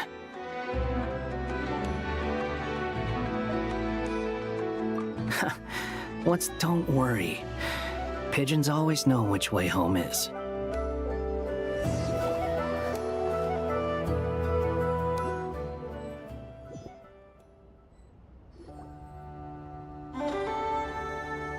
Tá sentada na mesa também. You né? made Ela é it. bem- ela é bem extravagante. Who is this? A scholar from Sumeru. They call him Hat Guy. He's an old friend of the trap. Wait, this is the Academia representative you wrote about? I believe this will prove my identity. You'll notice it bears the seal of the Sanctuary of Surasthana. Well, what do you know? So it does. It's fine. What? So as I mentioned in my letter, the Academia's got its eyes on Dottore. But this matter remains top secret.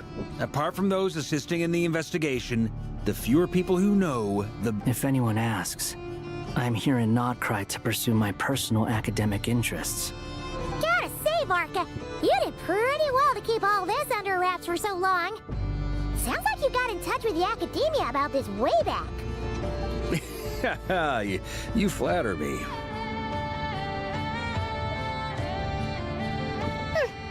Where do I even start? Remember that time we fought Rerir at Star Sand Shoal? He sure let me have it then, didn't he? I'll bet Dottore had that all sketched out, with me as his convenient little pawn. He could not care less about us if he tried, but hey! The feeling's mutual. Does Dottore really strike you as the sort who values his relationships with his colleagues? Fair point. Definitely not. Which is why I always keep my guard up whenever he starts making suspicious moves. To that extent, our motivations align. On top of which, I consider you trustworthy people. Now, back on topic. In the wake of the Reikir of Solnari episode, Sandrone and I grew suspicious about Dottore's complete inaction during the entire affair. So we tried to find out what he'd been up to, but unfortunately to no avail. He never lets anyone in on his plans. The more he cares about something, the more secretive he gets. Indeed. Perhaps he believes that by keeping a low profile, he can avoid trouble. But that trick isn't going to work on his colleagues. Yeah, I mean, he's been researching the ancient moon's remnants. And he's been trying to get his paws on the moon marrows. Only an idiot would believe he doesn't have something more planned. With this in mind, I returned to Snezhnaya and relayed my thoughts to Her Majesty the Tsaritsa, entreating her to have him recalled. That's pretty direct. Did the Tsaritsa agree? Yes. I made it abundantly clear that the Fatui's business in Nodcry is almost concluded, and we do not need 3 harbingers in this territory. Her Majesty concurred. Accordingly, Dottore has returned at her orders. I imagine he is continuing with experiments, which no one besides he would ever have any interest in. Common sense might mean nothing to him, but he's not stupid. He knows that no good can come from opposing the Tsaritsa. Smarts alone won't get him all the way. He needs the Rooster's resources and Regretter's Mora, both of which the Tsaritsa can strip from him by waggling a finger. E tinha que atualizar também. Do Rocket League não vai? Boa. Dá pra jogar de 2? Ah, não tem internet que tu disse, porra. Não, mas jogo dividido a tela. Ah, é, aí é suave, é. Eu vou meter outro controle ainda. Safe, aí é good. Peraí, deixa eu terminar esse diálogo aqui e eu abro o jogo. Beleza.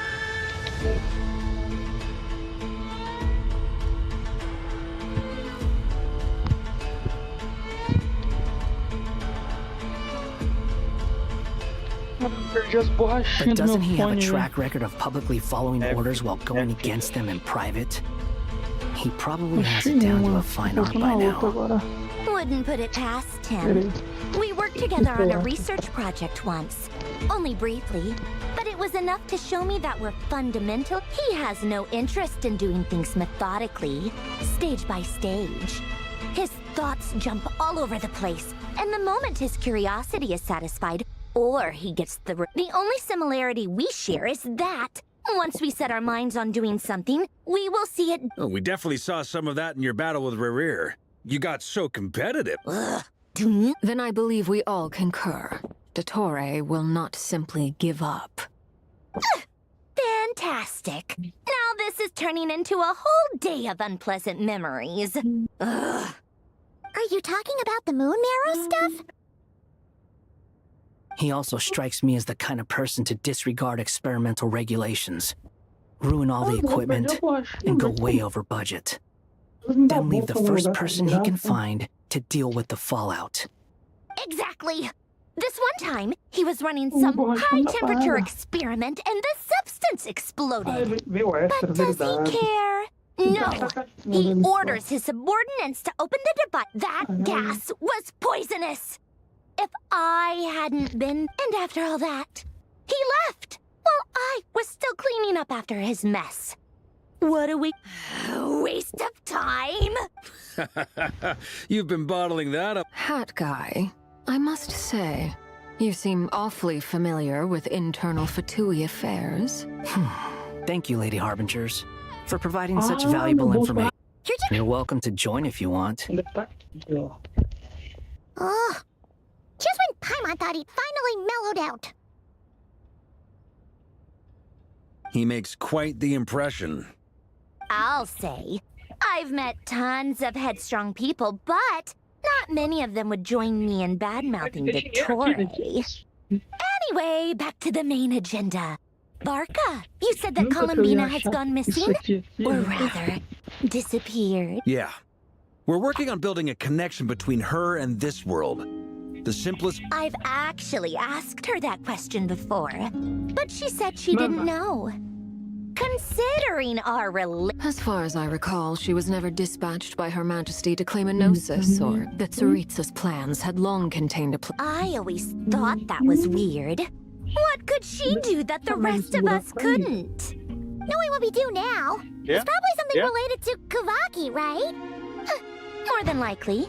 When she first arrived, Columbina would often go to Her Majesty and ask when she could start the task assigned to her. But Her Majesty always gave the same reply. The time has not yet come. So she spent her days in Snezhnaya doing basically nothing. The Tsaritsa has summoned a beautiful blind maiden to be a harbinger, giving her the third seat by virtue only of her enchanting voice. It was a dumb and stupid rumor. And what happened after that? I imagine she stopped caring. She no longer seemed to care why she had been recruited. And Her Majesty never gave her any missions. So she just... For my part, I was busy. So busy, in fact, that watching someone be that idol had me fuming. That she had long been used to a life of other people claiming she was needed. When she was... I just felt that having a place to stay, and so I waited quietly for the day that I would have to pay the price. And on the other end of that spectrum, you had me. Someone once told me that I had the lousiest work and the toughest luck. That's a good way of putting it. I forget who said it, but those words have always stuck with me. Não. Não, nem olhei, na verdade. Pegou já? Não. But you've done your job exceptionally well all this time. Because at heart, you are a conscientious person.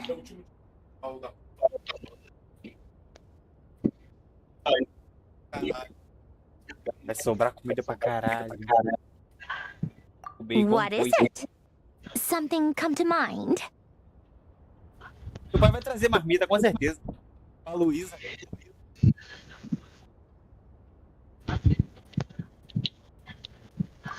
Cara, Thiago, a história do Genshin tá se desenrolando de um jeito muito That bizarro. makes sense. Nothing screams you are needed like your name shouted from across the town. Well, good luck with it. But if you ask me, Kalambina is still the most I'm just so used to it now. After all the arguments we've had, I can't be bothered trying to remember another name for her. Eu tô fazendo a transmissão. Não, tá vazando algum som no microfone pra você? Não tá, não.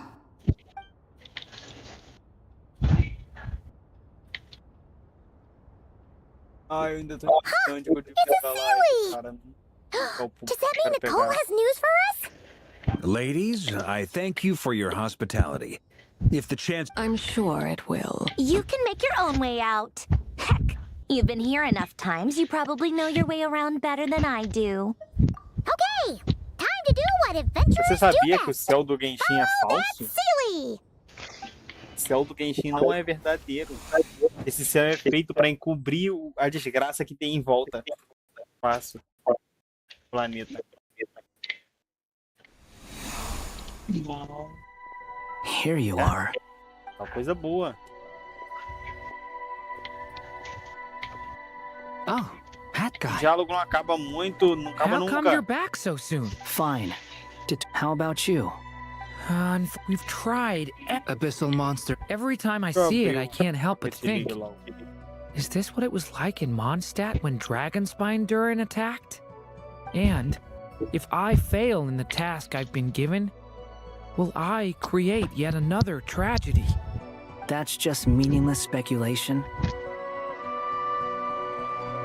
When we encountered similar phenomena previously, I tried to interfere with those illusions, using sounds and lights to guide them. However, we could not change their fates. The events of the past are like fate that has been written into Irminsul. There isn't a living thing in Teyvat that could... But Miss Alice instructed us to try to find ways to change the outcome that these phantoms face. It's an impossible task.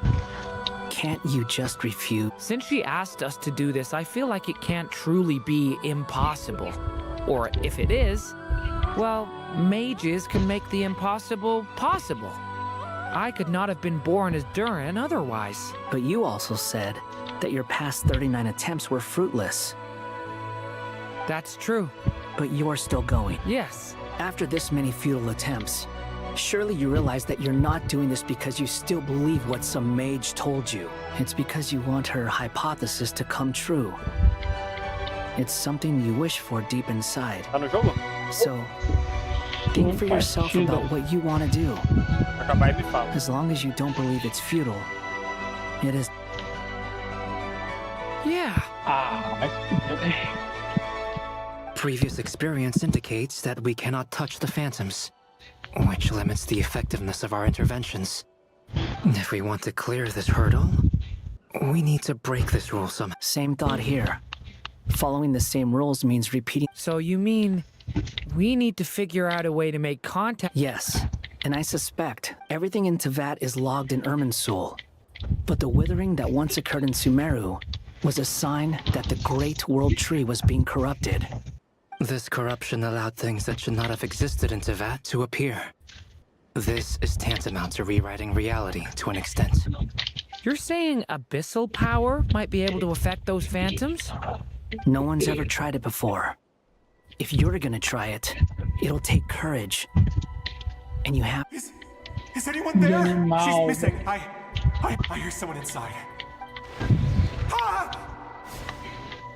If I can use my abyssal powers to warn him that there is danger here, maybe it'll... Yes. The important thing is not the nature of the power, but to intimidate and obstruct. Let me try. Have you seen a little girl? What? This isn't the time for that! Just run!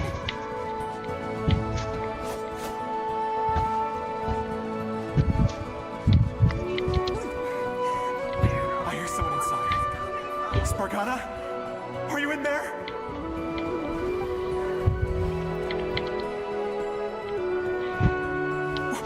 What is this? Looks dangerous. I should get out of here.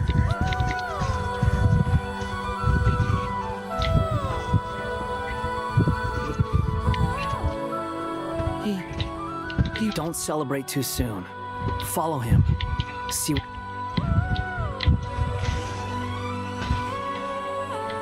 Monsters approaching from the front. You need to stop them and create an opportunity for him to hide.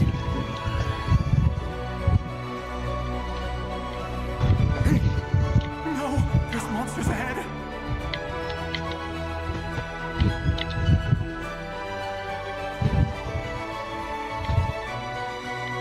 Wait,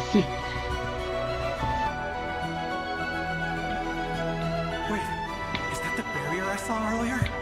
Why is it appearing now? It's as if someone's controlling it.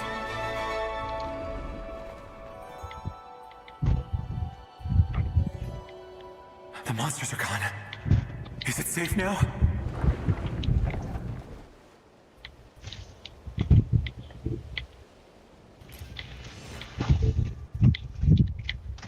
The barrier's gone too. How odd. Anyway, I guess I'll keep going. Mudou a temporada do Rocket League? Quickly, let's keep up. Acabou aqui. Amassado. E amassado pra variar pouquinho só. Don't go any further. We've got anti-monster traps laid out everywhere. Tem Fusca no passe. Eu quero Fusca. O Fusca vai pro But my daughter must Fortnite. just be up ahead. I have to go. O Fusca vai pro Fortnite, Diago. Tá entendendo? O Fusca. Tu tem um Fusca. É, tem, tô vendo aqui. Qual o outro carro? Caralho, o segundo carro é pica. Eu quero espaço, eu quero espaço. Eu quero espaço. Vou jogar o que? Eu só jogo ranqueado aqui. Vou jogar um normal game.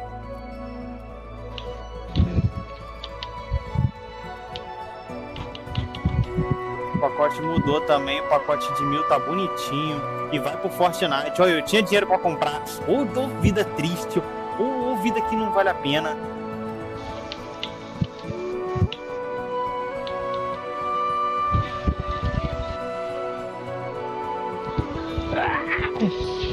Cadê? Bota o modo de jogo aí. Eu coloquei já, pô.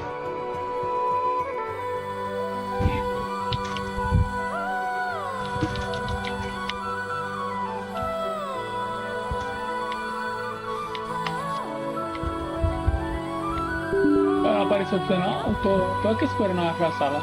Apareceu pra mim que você tá esperando. A gente tá esperando, no caso. Eu tô no modo livre aqui. É, tem que achar primeiro pra gente jogar. Mas por que você não apareceu aqui? Normalmente aparece a sala de espera. Aí começou, achou a parte.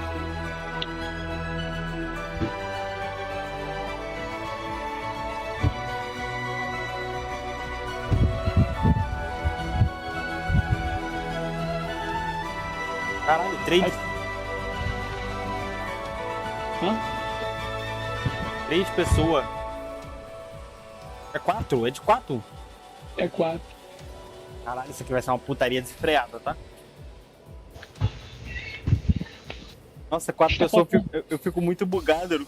Muita gente batendo na bola.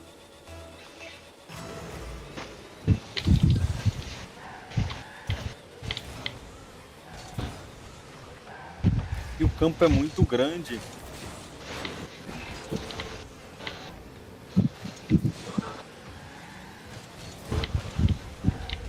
Ah, o cara tira a bola de mim, velho. Gol contra. Muito é bom.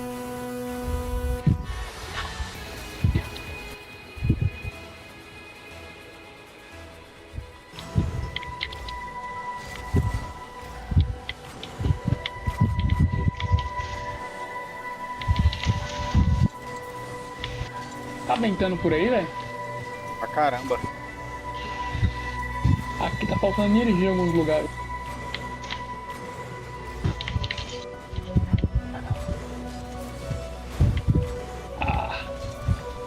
É.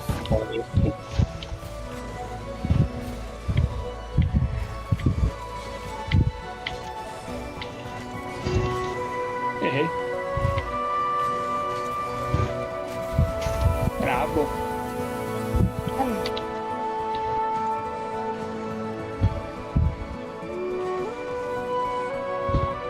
O cara passou direto.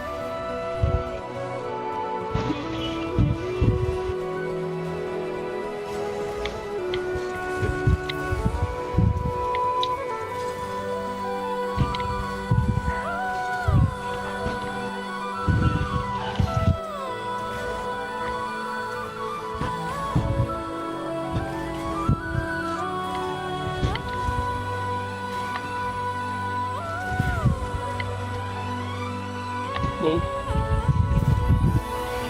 Que isso? Ótimo passe, tá?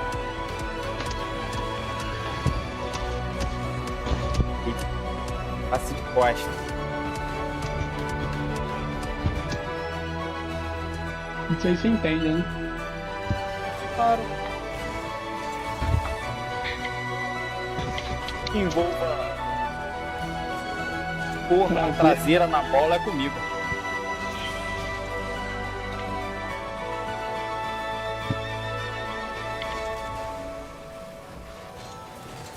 Ai, errei. Que isso?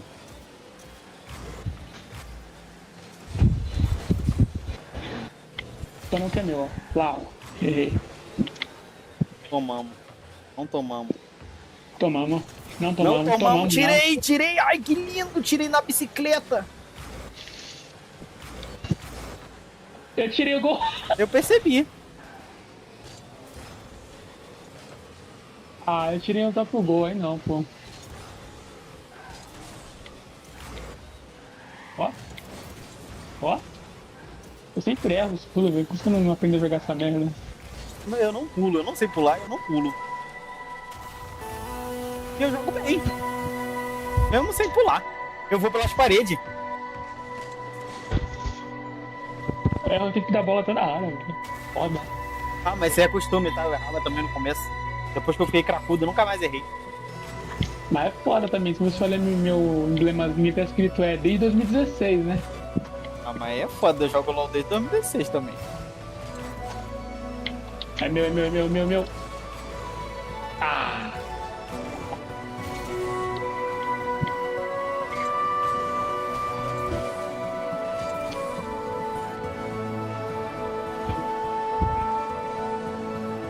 Os caras são boninha.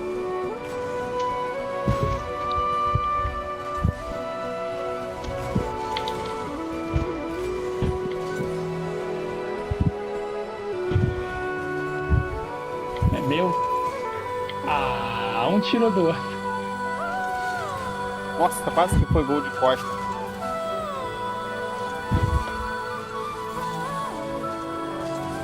Não vai ser gol.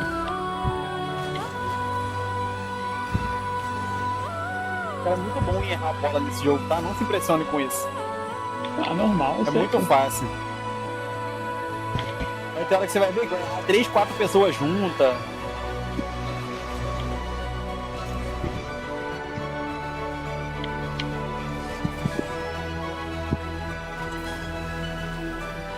Calma que a bola procura,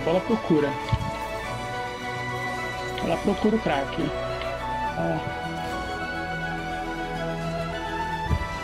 Ó. Ah. O cara quitou.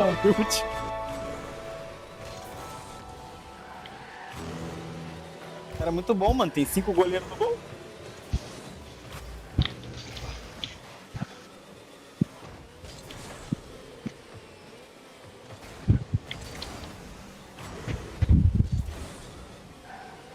Ai, que chutão.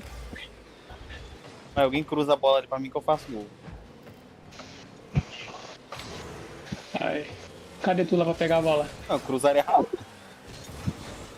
É gol. Aí, tomamos na Gabiroga. No.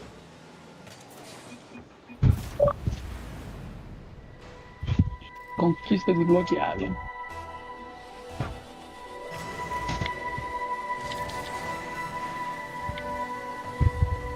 Só pegar de frente.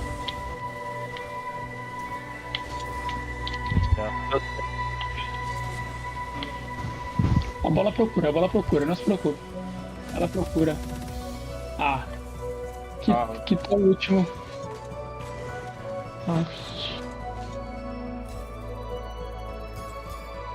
Tá que ranking nessa desgraça aqui? Cara, eu tava bronze, mas eu já fui ouro. Já fui Zor, já. É só você jogar ranqueado que você cai ouro, mas aí você vai perdendo, tanto vai caindo pro bronze.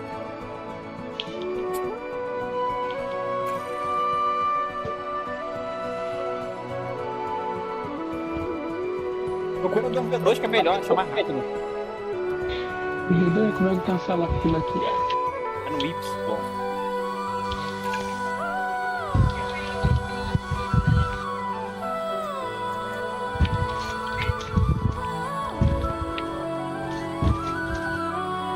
We might be able to use the explosives over there, but we need to take care not to hurt.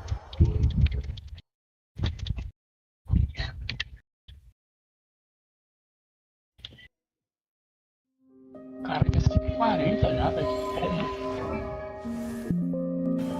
Hard, né? Que isso, botou comp? É.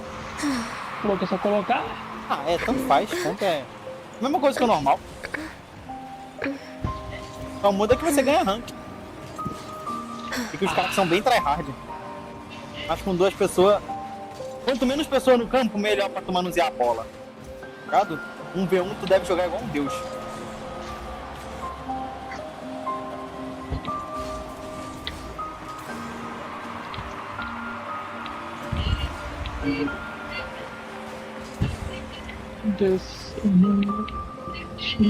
Ah.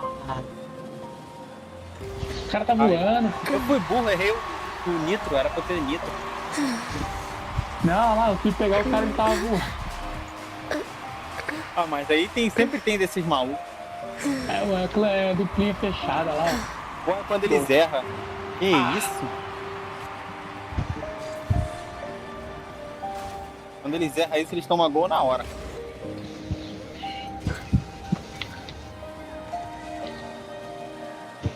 Vai voltar, é sua, viu? Nada.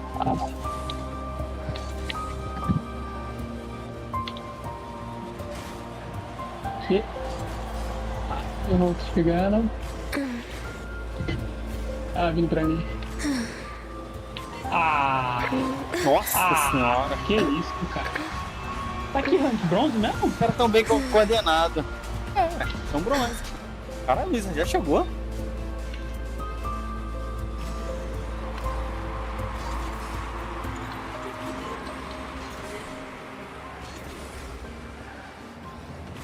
Ok, isso. Quente, né?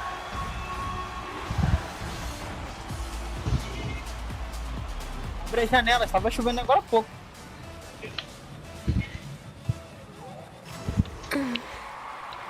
Deu azar em buscar o comprar errado. Os caras são viciadinhos. Eu querendo jogar humildemente. Os caras... Ganhamos! Ganhamos! Ah, tá bom, ganhamos a primeira. Aí, ó. Achei fácil. Tô ferro, tô. Você tá o quê? Tá no ferro também? Olha os caras da prata. Cadê? Eu não consigo ver o meu. Pra mim tá sem classificação, 1 de 10. MD10. Pô, jogar no monitor é muito ruim, velho. Eu tô jogando de uma média distância do monitor, tá muito pequena as coisas todas. Eu tava usando a televisão. Televisão muito melhor de jogar na televisão. Nossa, esse aí já é outro louco, esse aí é doido.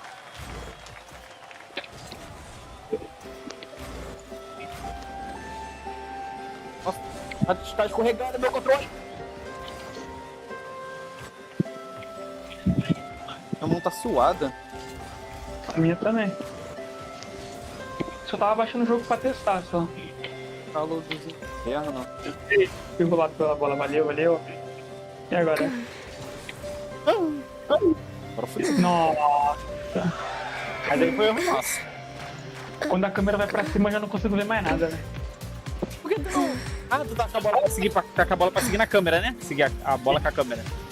É, porque sem isso eu não consigo ver a bola, pô. É, eu também tô com isso ativado. Sem isso não dá pra ver a bola, não. Vai, faz igual é teu. Eita.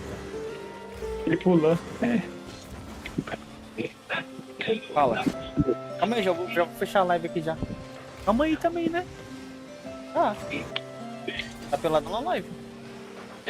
Ali, ó, na tela. Thiago, errei o chute.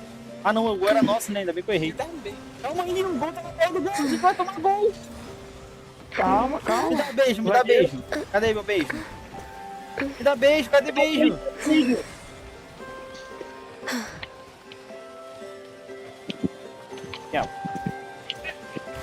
Tira, tira. Cacá. É nosso isso aqui, né? É claro. Só você cruzar pra mim aí, ó. Aí, obrigado. Errei. Deu uma bola deles, pelo menos. Ó, vou cruzar pra tu aí, ó. Aí, ó. Cruzamento perfeito. Pegar o turbo, pegar o turbo. Ai. Os caras muito bom. Ah.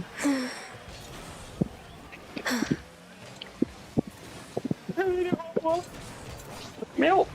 Ah, isso é... Eu não vi que você tá vindo, porra.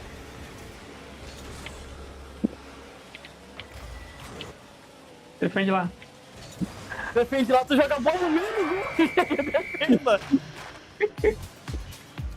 Ele mete um defende lá. Defende lá. Ah, o goleiro lá em cima também, como é que vai? Ah, nem se eu tivesse em qualquer canto do gol, eu não defendia aquilo. Tinha dois malucos. Aí, ó, gol.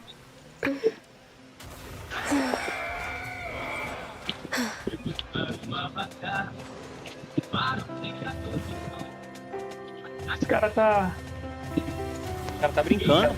Estão se divertindo. Tá desmerecendo a conquista. Eles estão ferrados. Daqui a pouco vão empatar. Eles vão ficar de xereca. Aí, ó. Fala dele. Pô, é foda, velho. É foda, velho. O cara me estourou, mano. Ah, tem que... O cara me estourou, o cara me estourou. Você vai pegar o turbo, velho. O cara simplesmente me ignorou completamente, me estourou e fez gol. Humilhada. Humilhado.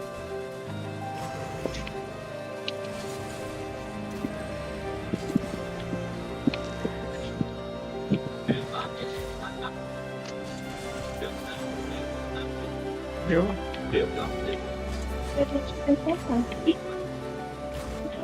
Não, não. Aí brincou. Aí depois quer falar que eu sou um bom goleiro. Eu tô sem tudo, sem nada, pô. Tava sem nada. Olha lá. O carro não corre sem turbo, pô. Esse carro aqui tá com defeito, velho. Não funciona. É que tem que economizar turbo, não pode usar o tempo todo, não.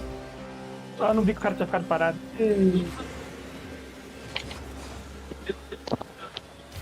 Eita, sobrou pra ele. Bola do caralho, mano. Nossa, ainda bem que eles erraram. Vai.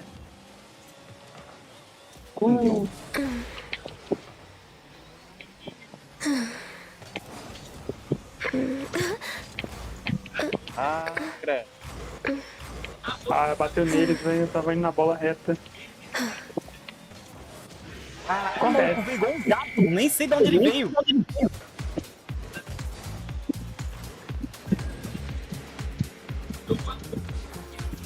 Olha, ele veio dali.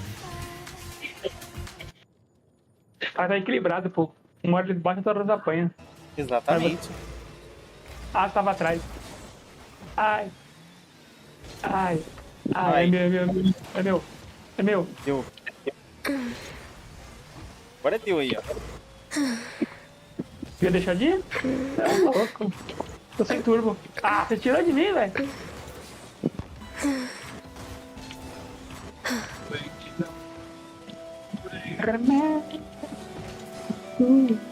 É, foi bem no centrinho. E não erraram. Não pego você. Ih, fudeu. Fudeu. Eu não tô vendo o gol. Tomando uma brecha.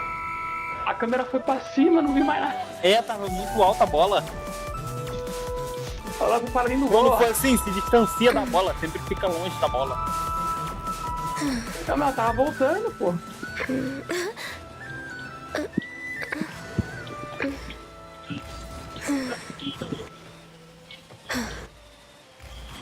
Dá pra virar ainda, viu? Tá. Ah, mas é. Porra! Agora não dá mais não. Todo dia um 7x1 diferente. Aí o 7x1 do dia pra nós, velho. Caralho. Pô, eu baixei Control pra jogar, velho. Control é maneiro, Control é maneiro. Nunca tentei jogar mais do que 2 minutos, mas é maneiro. É que eu entendi a história também, né? Eu tô sem som, pô. Eu não queria usar o fone de ouvido. Baixei Resident também. Qual? O 2 e o 3. Fechado no Village.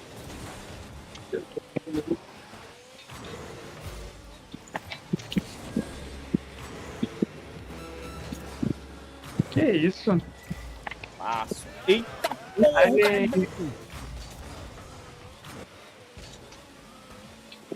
Eu tô lá atrás, sem turbo. Tá chegando. Também tô sem turbo. Quando você tiver sem turbo, aperta o X 2 vezes, você dá um boom pra frente, que você anda rápido. Faz isso 2 vezes que você já pega o nitro máximo do turbo já. Dá pra virar ainda, hein? A gente faz isso aí. Foi quase, foi quase. Quase ganhamos. Eu também diria que foi quase. Vai sair, né? Cara, eu não vou sair não, vou continuar jogando GENSHIN. Tá, tudo bem. Vou encerrar aqui. Vai viajar? Quando você precisar que eu upe tua conta, tu me fala. Beleza. Eu não vou viajar agora não, pô. Só quarta-feira que vem. A próxima. Suave demais. Ó, eu baixei aqui, ó, o Resident. Baixei Minecraft, a Way Out. FIFA que sempre tá aqui, Dante Inferno. O Diablo 3. Caralho, jogo pra caralho. Control, o Crash Bandicoot. Select. Tem até Doom aqui, o original. Wait, there was someone else O telefone tem quanto de espaço? Any further, we've got anti-monster traps laid out everywhere. É. Você deve ter uns 10 GB. But my daughter must just be up ahead. I have to go. Isso que eu não jogo nada. This way's blocked.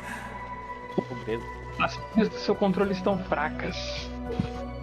Eita, usuário de console de Xbox, olha lá. Mas eu não uso pilha, eu uso bateria.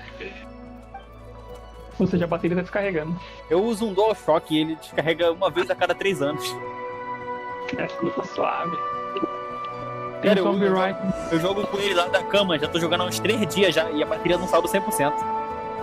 Wait, there was someone else here? Don't go any further. We've got anti-monster traps laid out everywhere. Queria ter uma feliz. Meu conta de Play 3 era mesmo pique. But my daughter must just be up ahead. I have to go. Pô, eu não sei o que jogar, velho. Esse controle é que eu não entendi nada do controle, mas não parece um jogo. We might be able to use the explosives over there, but we need to take care not to hurt him. I'll use the barrier to keep him at a safe distance. This barrier seems to be helping me somehow. Hey, wake up! Oh, good. Gotta keep moving ahead.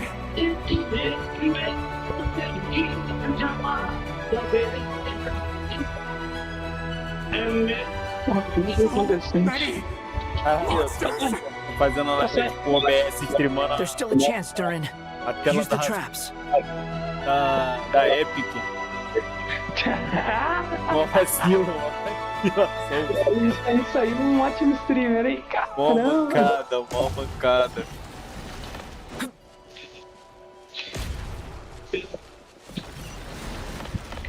Starfield é bom? Cara, Starfield é um dos melhores jogos que eu já joguei. Eu só joguei. Pô, é foda.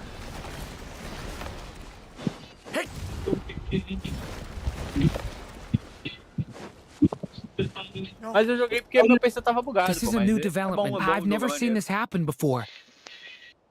Eu queria um hack and slash pra jogar, mas não tem nem decente aqui. O único marromeno que eu achei foi, cadê? Não lembro o nome. O Chun's Fallen Feathers. Só que eu não pensou em baixar pirata? Tô no Xbox, pô. Ah, é foda. Pô, baixa no Xbox Halo. Have you seen my daughter? Ah, Halo não curti não. She's carrying a large backpack.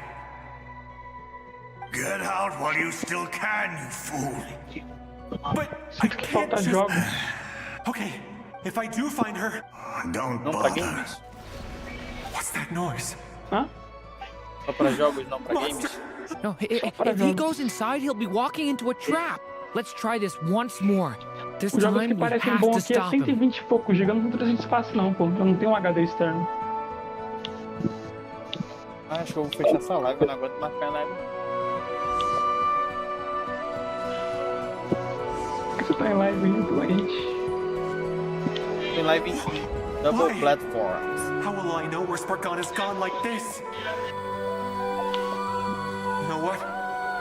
I'll trust this strange barrier. It's gotten me this far after all.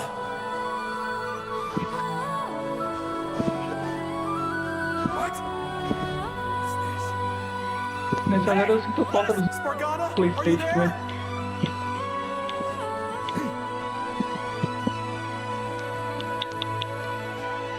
Sky. Ah, vou baixar o No Man's Sky. Pra colocar.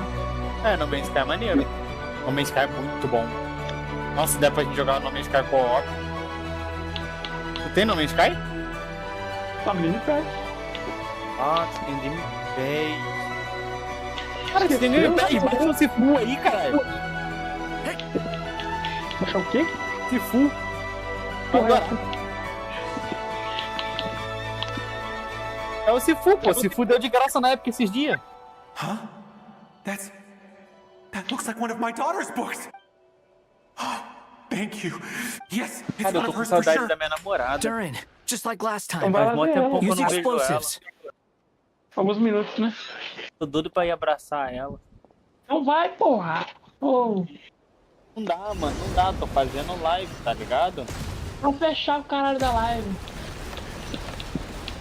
Posso fechar o caralho da live agora, porque eu tô rico ainda. Oxi, não é como se fosse ficar rico de um dia pro outro, né?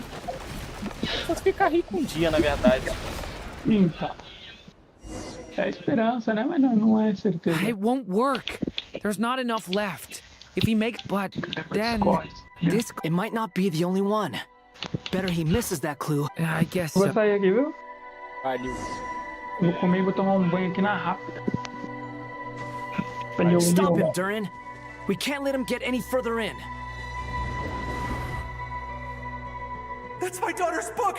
She's passed this way! I've searched and searched! I no longer have anywhere else.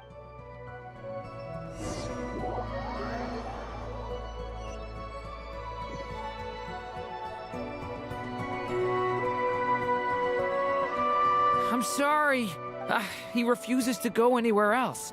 Whether he opens this door or not, all that awaits him now is death. Albedo? Hat guy?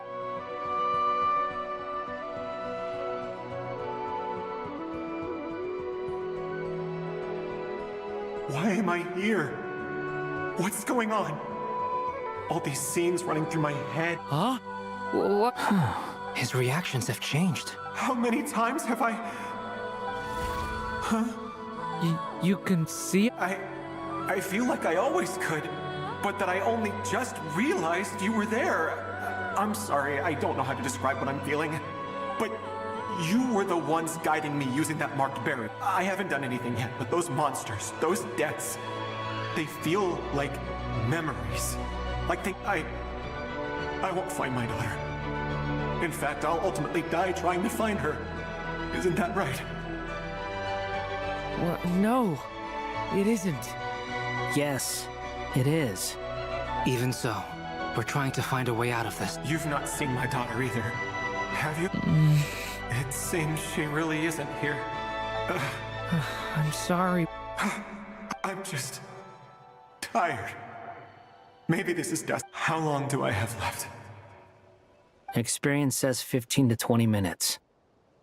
15 to 20. Thank you for all your help. Let's rest a while. Now's not the time for you to start pity not. It's not pity. I'm just realizing that I've only got 10 or so minutes left.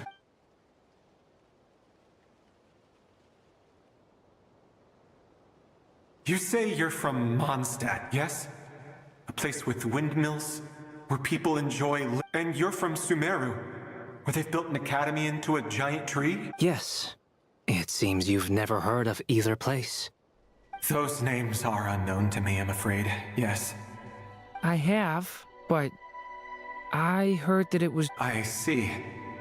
That was where my ancestors once lived. What about Delphi Pytho? I've never heard that name. Then what about Salvindagnir? I have seen that name on stone tablets on Dragonspine. But I'm afraid the only things left of that place are... I see. Sure enough, there was no way to turn this around, huh? I'm sorry. I was the one who asked to chat, but it seems like we're too many ages apart. There's barely any common ground to start from. It's all right. We did... From how you speak of your lives, things must be going all right for you. They are. Mondstadt is a place of freedom and happiness. We have festivals a few times. Sumeru is a lot more uptight. Not really the kind of place where you can relax. It's a nation fraught with problems But if all you want in life is to seek knowledge, I guess it's pretty much paradise. That's wonderful. In other words, after this all-devouring black tide passed, I mean, I can see you all right now. That must mean the future isn't a total... That's true. Well, time's almost up. Let's part ways, I think. Might be best if you don't waste too much time. The chances are slim, I know, but I'd like to spend these last few minutes looking for Spargana. If things work out, may we meet again. Well, or not, most probably. In that case... Mago morreu há muito tempo. Mas ele voltou para assombrar o Sul. He's gone. In a few minutes, he will meet the end that was his to begin with. The ending of this tale did not change. Hey, but I believe that we've just made the most progress we have yet. May your wishes come true. If only it were so simple. Hat guy, could I ask you a question? Vou fechar já, vou jogar Fortnite. Bora! You've never talked about your past. It seems complicated, and Would you be willing to tell me about it? I mean, sometimes it's better to get things out in the open. Take that guy we try to help, for instance. At least he said goodbye with a smile, right? I know about Albedo's past. Our experiences are very similar, and he created me. As for you, you're my first friend, and you've witnessed every step I've taken. But by comparison, I know nothing about you. Either way, I mean, we're still best friends. But if I knew more about you... I've told you about myself. I'm a student. And what did you do before? Prepared for the entrance exam. All right. If you really don't want to talk... I was a puppet built from the branches of a white tree, using technology left behind by the Conrian schools of mechanical engineering. A white tree? Yes. A branch of Irminsul that was once connected to the main tree. So you had a human creator too? Você avançar pouquinho na história mais, tu vai But my conhecer ele. creator abandoned me after deciding that I was a failure. After that,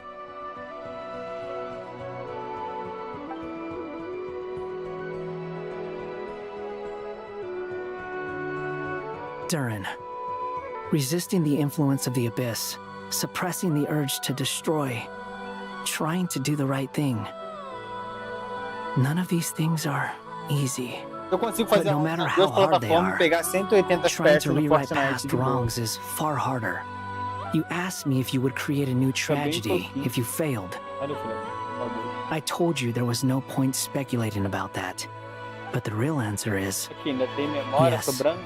you 50% absolutely de will. placa de vídeo sobrando. That guy. CPU sobrando pra caralho. But at least you've got people here to help steer you O away from the NVMe nem wrong tá sendo path. usado. So, just keep aiming towards the light. I will. I promise. O que precisava fazer lá é uma placa de vídeo só. All right. Uma placa de Break vídeo boa e time's bastante over. memória. E processador também. Hello? Durin speaking. Hello, friends, it's me. What have you been up to, I'm detecting some unmistakable fluctuations here at the board. The amplitude isn't particularly high, but they're completely different signals from the ones before. And the scale is comparable to those I've detected previously. Alice, we were unable to save that person. However, he appears to have retained a portion of the memories gained through that cycle. I see. Well, that is rather odd indeed. It definitely merits for... Could I trouble you to keep trying the same approach? I need to gather some more data. Counting on you. I should probably have Nicole come and check this out as well. Terminei.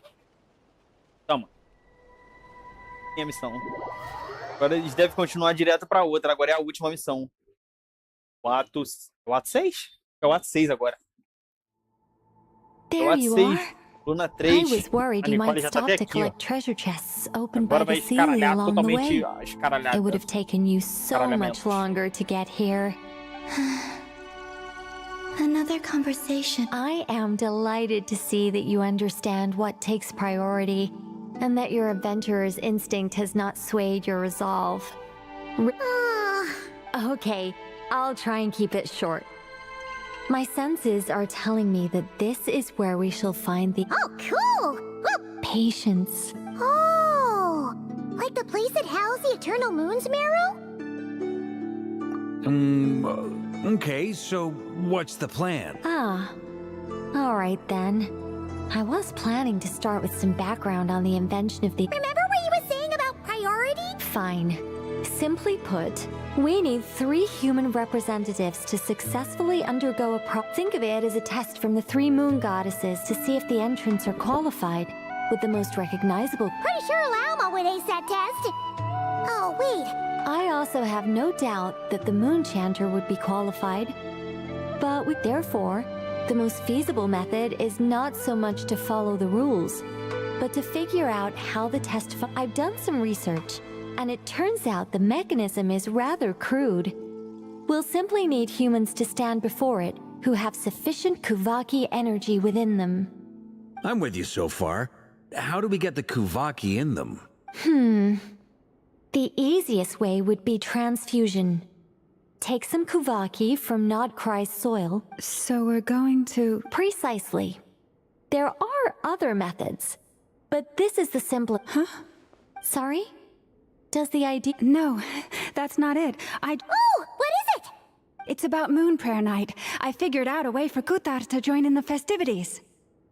Huh? But as Paimon said, we need to have our priorities straight. Let's get back to the... Okay. Anyway, is this really the best method we... If you think that's dangerous, wait till you hear the other methods. No need, we're good. Very well. Kuvaki transfusion it is. Now, I should mention that the risks can be great. It would be rash to simply infuse the Kuvaki and hope for the best. If the body... The symptoms are similar to another condition that some people living here suffer from, known as congenital... So, before we execute our plan, I will perform a simple test. Once that is done, we will have to complete the resonance process as rapidly as possible. The participants must remain stationary while the Kuvaki circulates and bonds with them, and they mustn't eat or drink anything. What? No eating or drinking? That's some hardcore fasting. They'll all be monks by the time they're through. 3 days. Oh, that's so long! And we still need to find 2 more people who are not just compatible, but also willing. Fasting? What are they talking about? Really? Haha, count me in 2. 3. Mr. Cole has made it clear that this is the easiest way. The way I see it, there's nothing else to discuss. It's time to step up.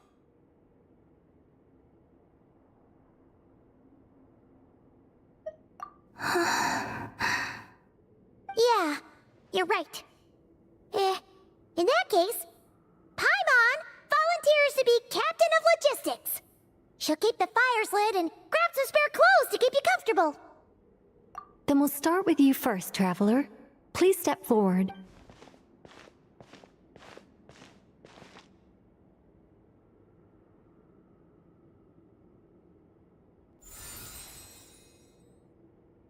How's it going?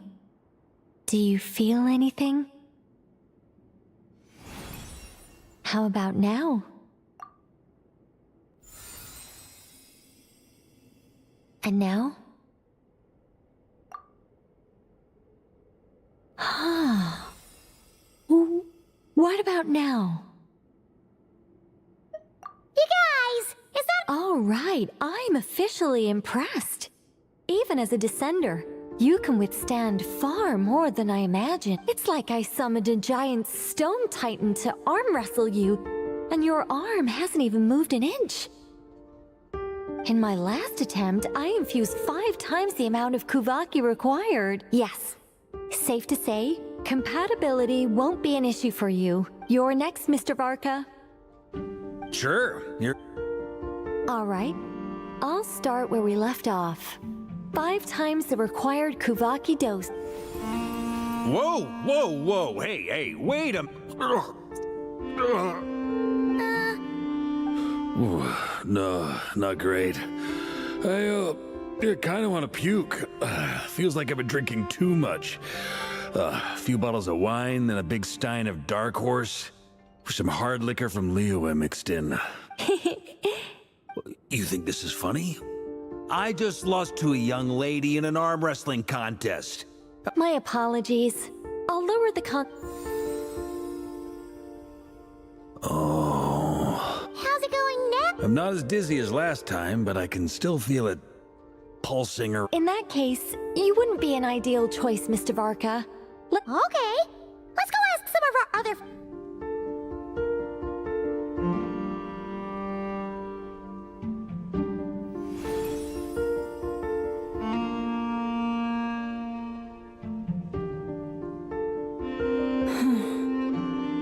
No surprises here, Miss Moonchanter.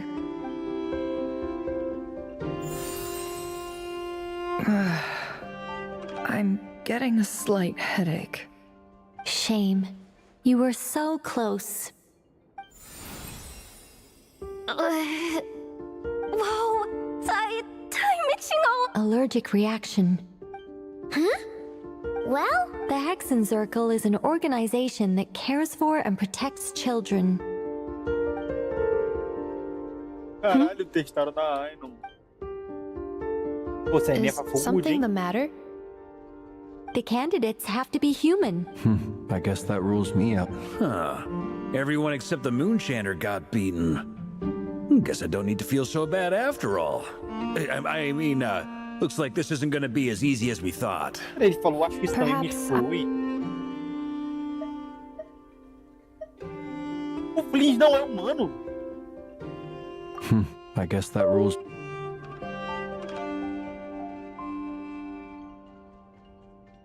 Flynn não é humano. I'll see about talking to some trusted Lightkeeper colleagues. In fact, I think we had some former Frostmoon Scions join our ranks recently. Can you give me the scientific explanation for how the test works? I can probably make some kind of test bot. Then we can just zip through Nasha Town, going up to people and pressing a button to check their status. No. Wow! How about I contact the Knights of Favonia's garrison in the Wave Chaser plane? Shame that Lohan's already left. And that guy's even tougher than I am. Strange. The moon goddess is clearly revered by many people. So what? She mentioned that the world has rejected her from the very beginning. And when we fought the Raikir of Salnari, it seemed like she Also, Paimon's not sure revered is the right word for how people feel about... Gratitude, certainly. It's basic reciprocity. She helped us. Yeah. Even though she looked like she didn't care, she still saved a ton of people. A review of the relevant data leads me to conclude that Miss Columbina is a good person. Yep, you bet. They really think so? I'm super surprised that Columbina isn't her actual name, though. I think it really suits her. I know, right? Unfortunately, that's not our decision to make. Columbina. That was the code name the Fatui gave me. But it also came up in the song I heard when I was born. But is that really all there is to it? What, is there anyone left who will still call me by that name?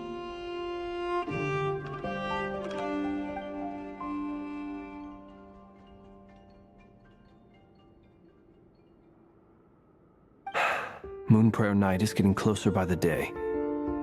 We're running out of time. We need... Then allow me. Huh? What are you contacted your friends via the Adventurers Claro que Guild. ela vai, caralho. Sandrone Ela tá has com a been porra keeping da an Megalomania eye out for naquela something porra. like that, so she informed me. Since I have the ability to accommodate a moon marrow, I should prove... Arlecchino. When can we begin? I see. We can begin right away.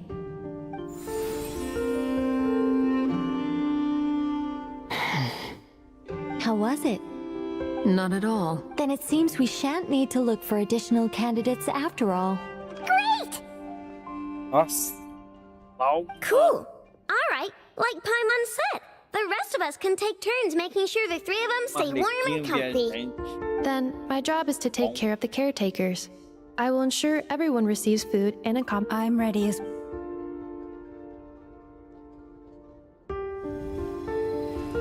Quero parar de fazer essa missão, não. Quero parar nunca mais. Para que nunca mais acabe.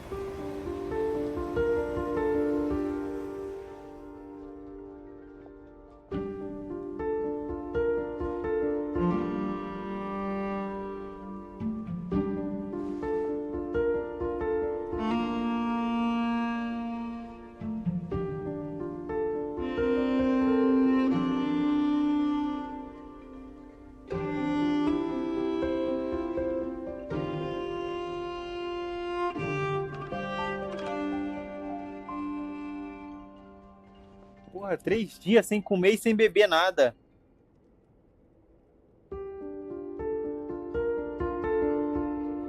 Só botando macumba na estátua.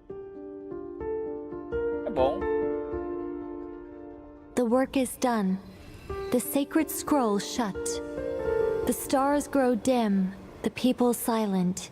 The white sun sets, the silver moon rises. O path to the temple, appear now before us.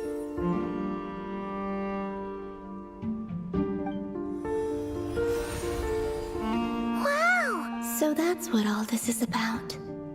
They've been trying to open the... Come, let us enter. It might be best to eat something first. Take care to chew properly and swallow slowly. It will give your body time to readjust to... They will head in soon. They will need to enter this gate.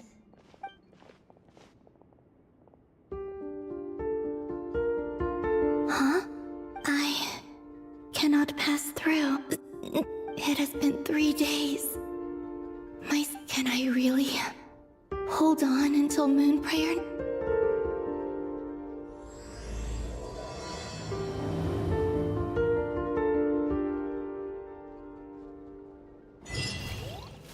Essa é a última? 6 é a última. Olha o nome dela.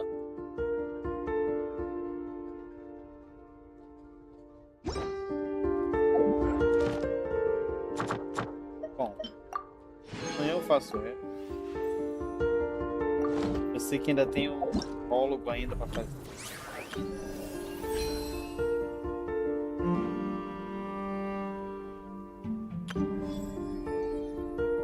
Interlúdio, ainda tem interlúdio aí.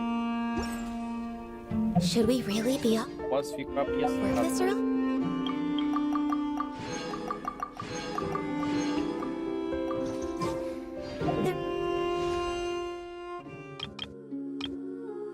Still a lot left to do.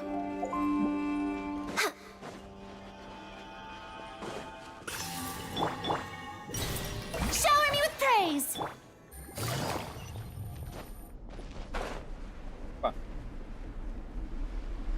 Uma casa era exatamente.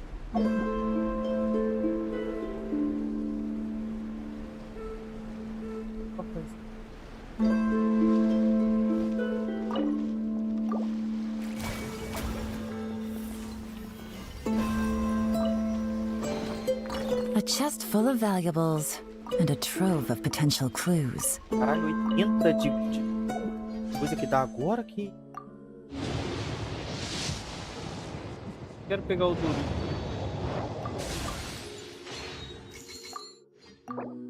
Bennett. É agora o outro Bennett. Eu disse agora?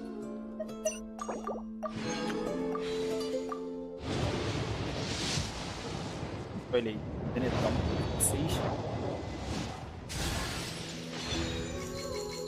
Cara, é bom.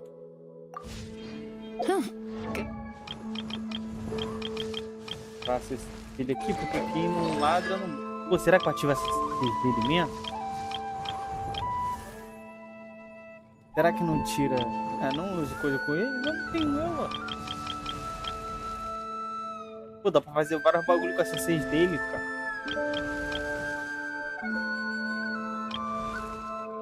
Dá pra fazer muita coisa maneira com essa 6 dele.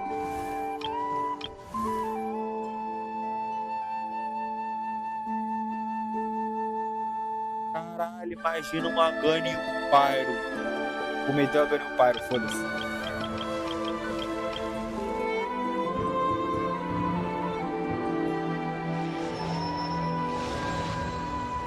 Foda-se. Então Gun e o Pyro.